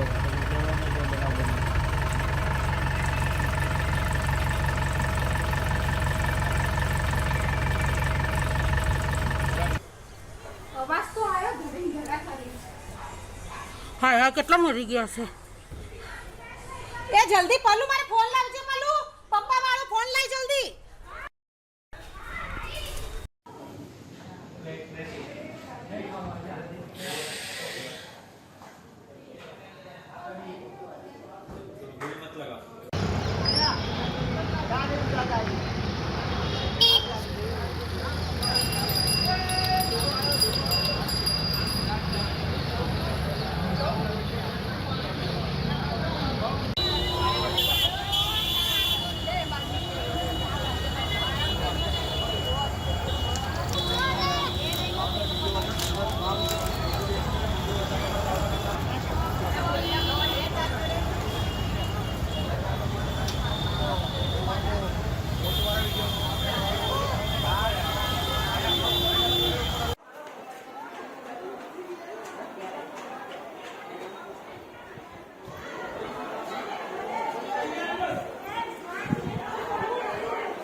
હોય તો કહેવાય ને કે બનાવ બને.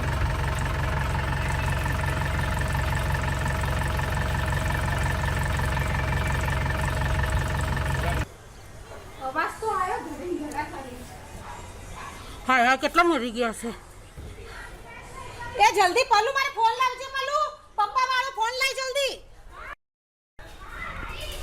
આગ લાગી ગઈ હોય તો કહેવાય ને કે બનાવ બને.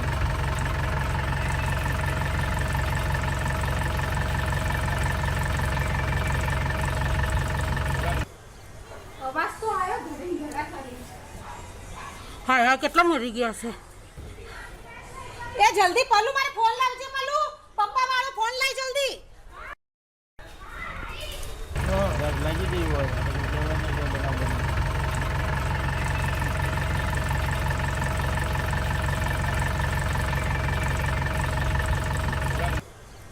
અવાજ તો આવ્યો ઘરે ઘરા ખાલી. હા હા કેટલા મરી ગયા છે એ જલ્દી પલ્લુ મારે ફોન લાવજે પલ્લુ પપ્પા વાળો ફોન લઈ જલ્દી.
હા હા કેટલા મરી ગયા છે એ જલ્દી પાલુ મારે ફોન લાવજે પાલુ પપ્પા વાળો ફોન લઈ જલ્દી લાગી ગઈ હોય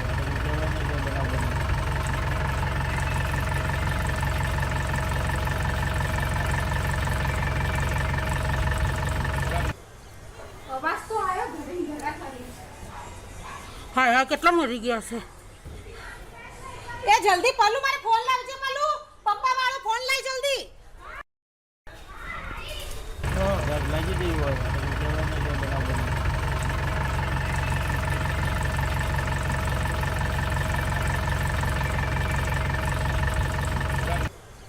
અવાજ તો આવ્યો ઘરે ઘરા ખાલી હા હા કેટલા મરી ગયા છે એ જલ્દી પાલુ મારે ફોન લાવજે પાલુ પપ્પા વાળો ફોન લઈ જલ્દી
હાય હાય કેટલા મરી ગયા છે એ જલ્દી પલ્લુ મારે ફોન લાવજે પલ્લુ પપ્પા વાળો ફોન લઈ જલ્દી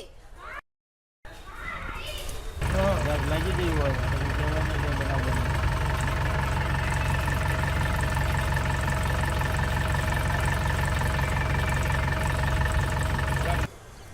અવાજ તો આવ્યો ઘરે ઘરા ખાલી હાય હાય કેટલા મરી ગયા છે એ જલ્દી પલ્લુ મારે ફોન લાવજે પલ્લુ પપ્પા વાળો ફોન લઈ જલ્દી લાગી ગયું હોય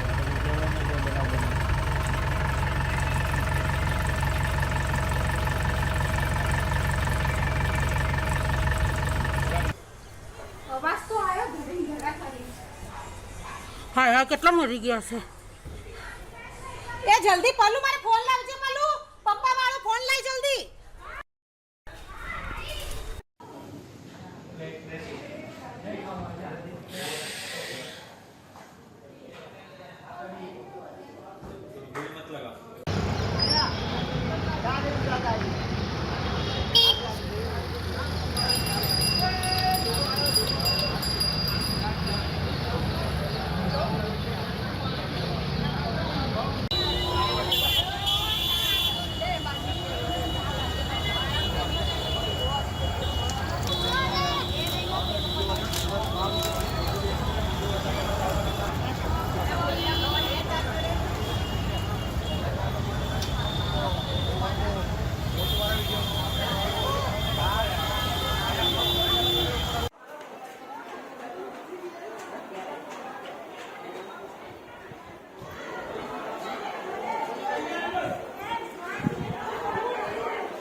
હા કેટલા મરી ગયા છે એ જલ્દી પલ્લુ મારે ફોન લાવજે પલ્લુ પપ્પા વાળો ફોન લઈ જલ્દી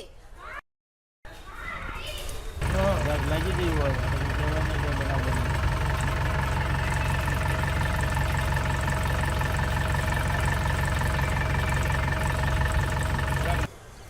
અવાજ તો આવ્યો ઘરે ઘરા ખાલી હા હા કેટલા મરી ગયા છે એ જલ્દી પલ્લુ મારે ફોન લાવજે પલ્લુ પપ્પા વાળો ફોન લઈ જલ્દી લાગી ગયું હોય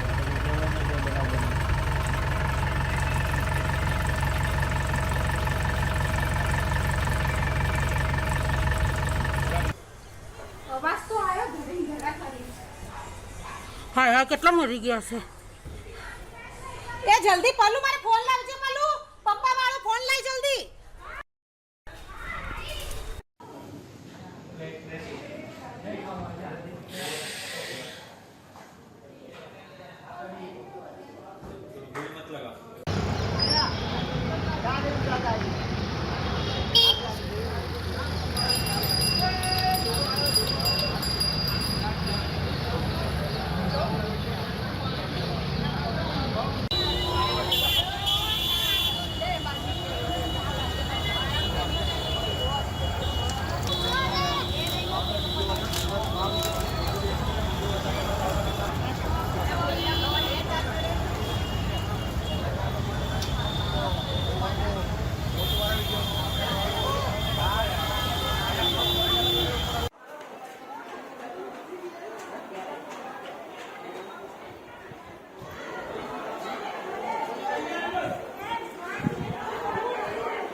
लगी दी हुआ है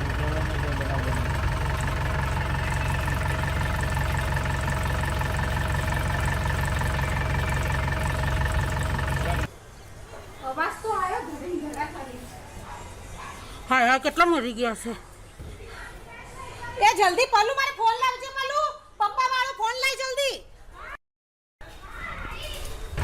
लगी दी हुआ है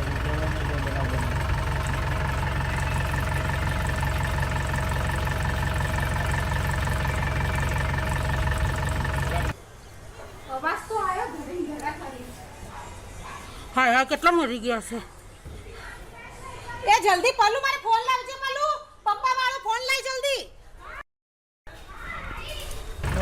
लगी दी हुआ है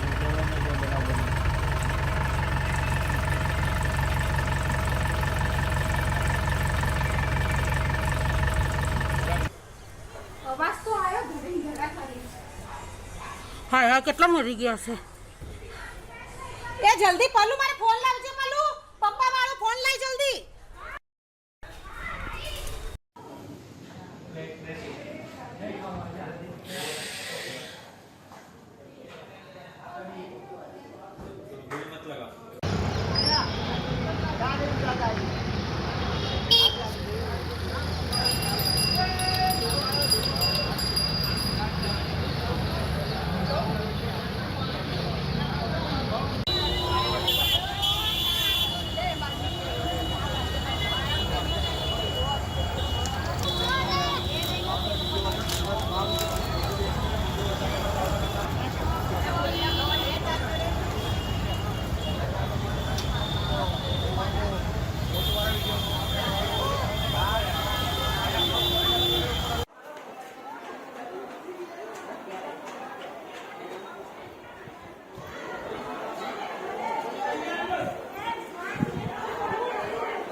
હા હા કેટલા મરી ગયા છે એ જલ્દી પલ્લુ મારે ફોન લાવજે પલ્લુ પપ્પા વાળો ફોન લઈ જલ્દી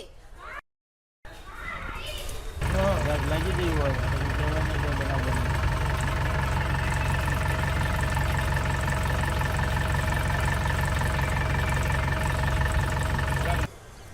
અવાજ તો આવ્યો ઘરે ઘરા ખાલી હા હા કેટલા મરી ગયા છે એ જલ્દી પલ્લુ મારે ફોન લાવજે પલ્લુ પપ્પા વાળો ફોન લઈ જલ્દી લાગી ગઈ હોય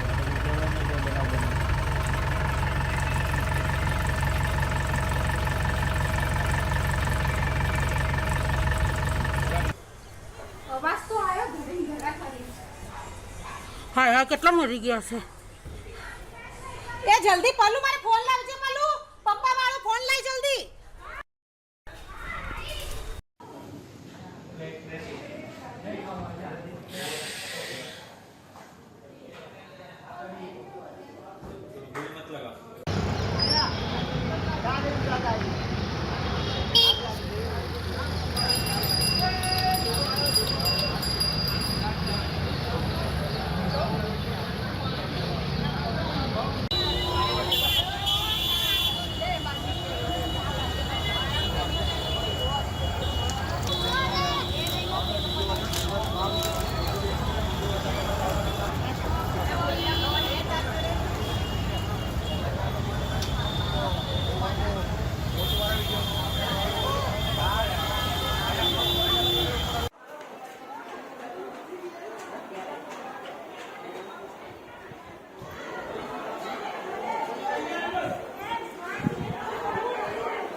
હાય હા કેટલા મરી ગયા છે એ જલ્દી પલ્લુ મારે ફોન લાવજે પલ્લુ પપ્પા વાળો ફોન લઈ જલ્દી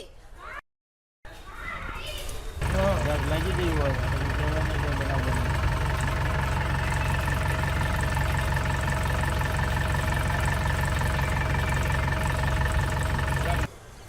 અવાજ તો આવ્યો ઘરે ઘરા કરી હાય હા કેટલા મરી ગયા છે એ જલ્દી પલ્લુ મારે ફોન લાવજે પલ્લુ પપ્પા વાળો ફોન લઈ જલ્દી લાગી ગઈ હોય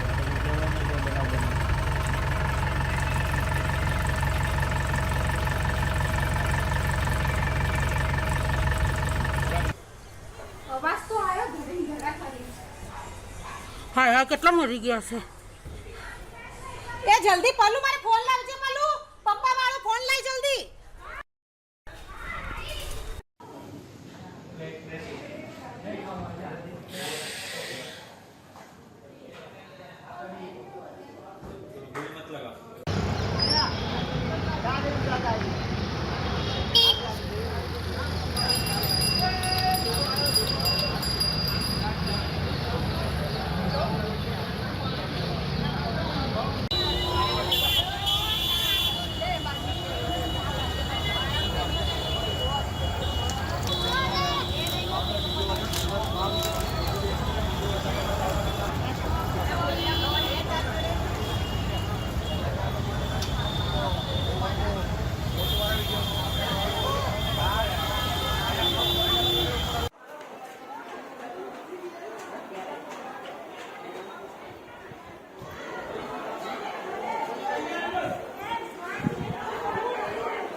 હા કેટલા મરી ગયા છે એ જલ્દી પલ્લુ મારે ફોન લાવજે પલ્લુ પપ્પા વાળો ફોન લઈ જલ્દી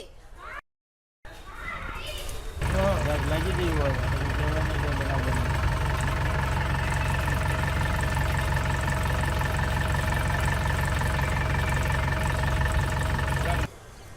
અવાજ તો આવ્યો ઘરે ઘરા કરી હા હા કેટલા મરી ગયા છે એ જલ્દી પલ્લુ મારે ફોન લાવજે પલ્લુ પપ્પા વાળો ફોન લઈ જલ્દી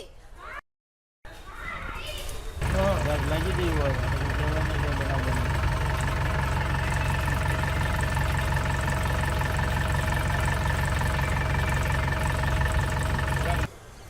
અવાજ તો આવ્યો ઘરે ઘરા કરી હા હા કેટલા મરી ગયા છે એ જલ્દી પલ્લુ મારે ફોન લાવજે પલ્લુ પપ્પા વાળો ફોન લઈ જલ્દી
હાય હા કેટલા મરી ગયા છે એ જલ્દી પલ્લુ મારે ફોન લાવજે પલ્લુ પપ્પા વાળો ફોન લઈ જલ્દી લાગી ગઈ હોય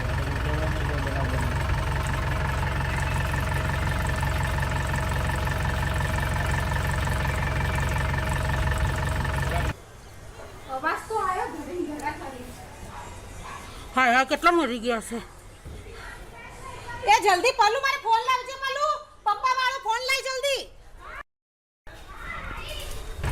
લાગી ગઈ હોય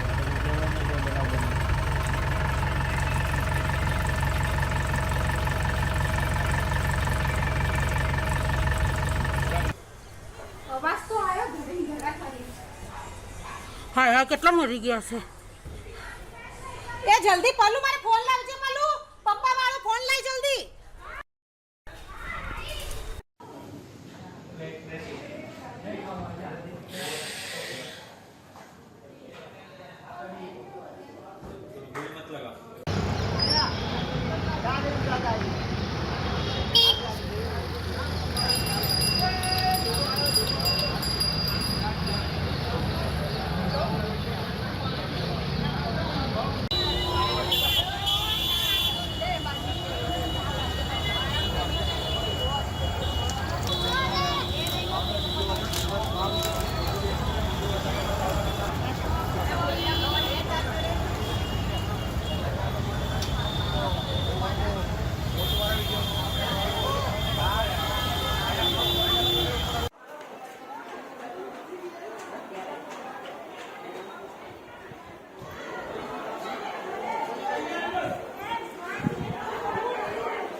હા હા કેટલા મરી ગયા છે એ જલ્દી પલ્લુ મારે ફોન લાવજે પલ્લુ પપ્પા વાળો ફોન લઈ જલ્દી લાગી ગયું હોય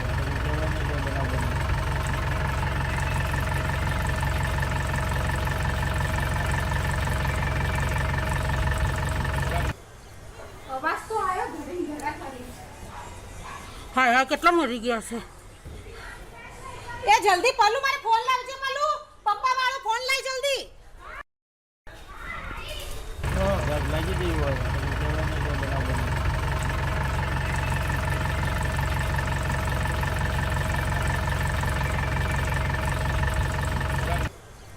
અવાજ તો આવ્યો ઘરે ઘરા ખાલી હા હા કેટલા મરી ગયા છે એ જલ્દી પલ્લુ મારે ફોન લાવજે પલ્લુ પપ્પા વાળો ફોન લઈ જલ્દી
હા હા કેટલા મરી ગયા છે એ જલ્દી પલ્લુ મારે ફોન લાવજે પલ્લુ પપ્પા વાળો ફોન લઈ જલ્દી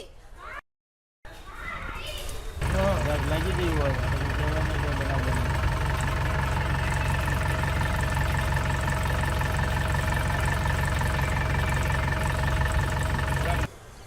અવાજ તો આવ્યો ઘરે ઘરા ખાલી હા હા કેટલા મરી ગયા છે એ જલ્દી પલ્લુ મારે ફોન લાવજે પલ્લુ પપ્પા વાળો ફોન લઈ જલ્દી લાગી ગયું હોય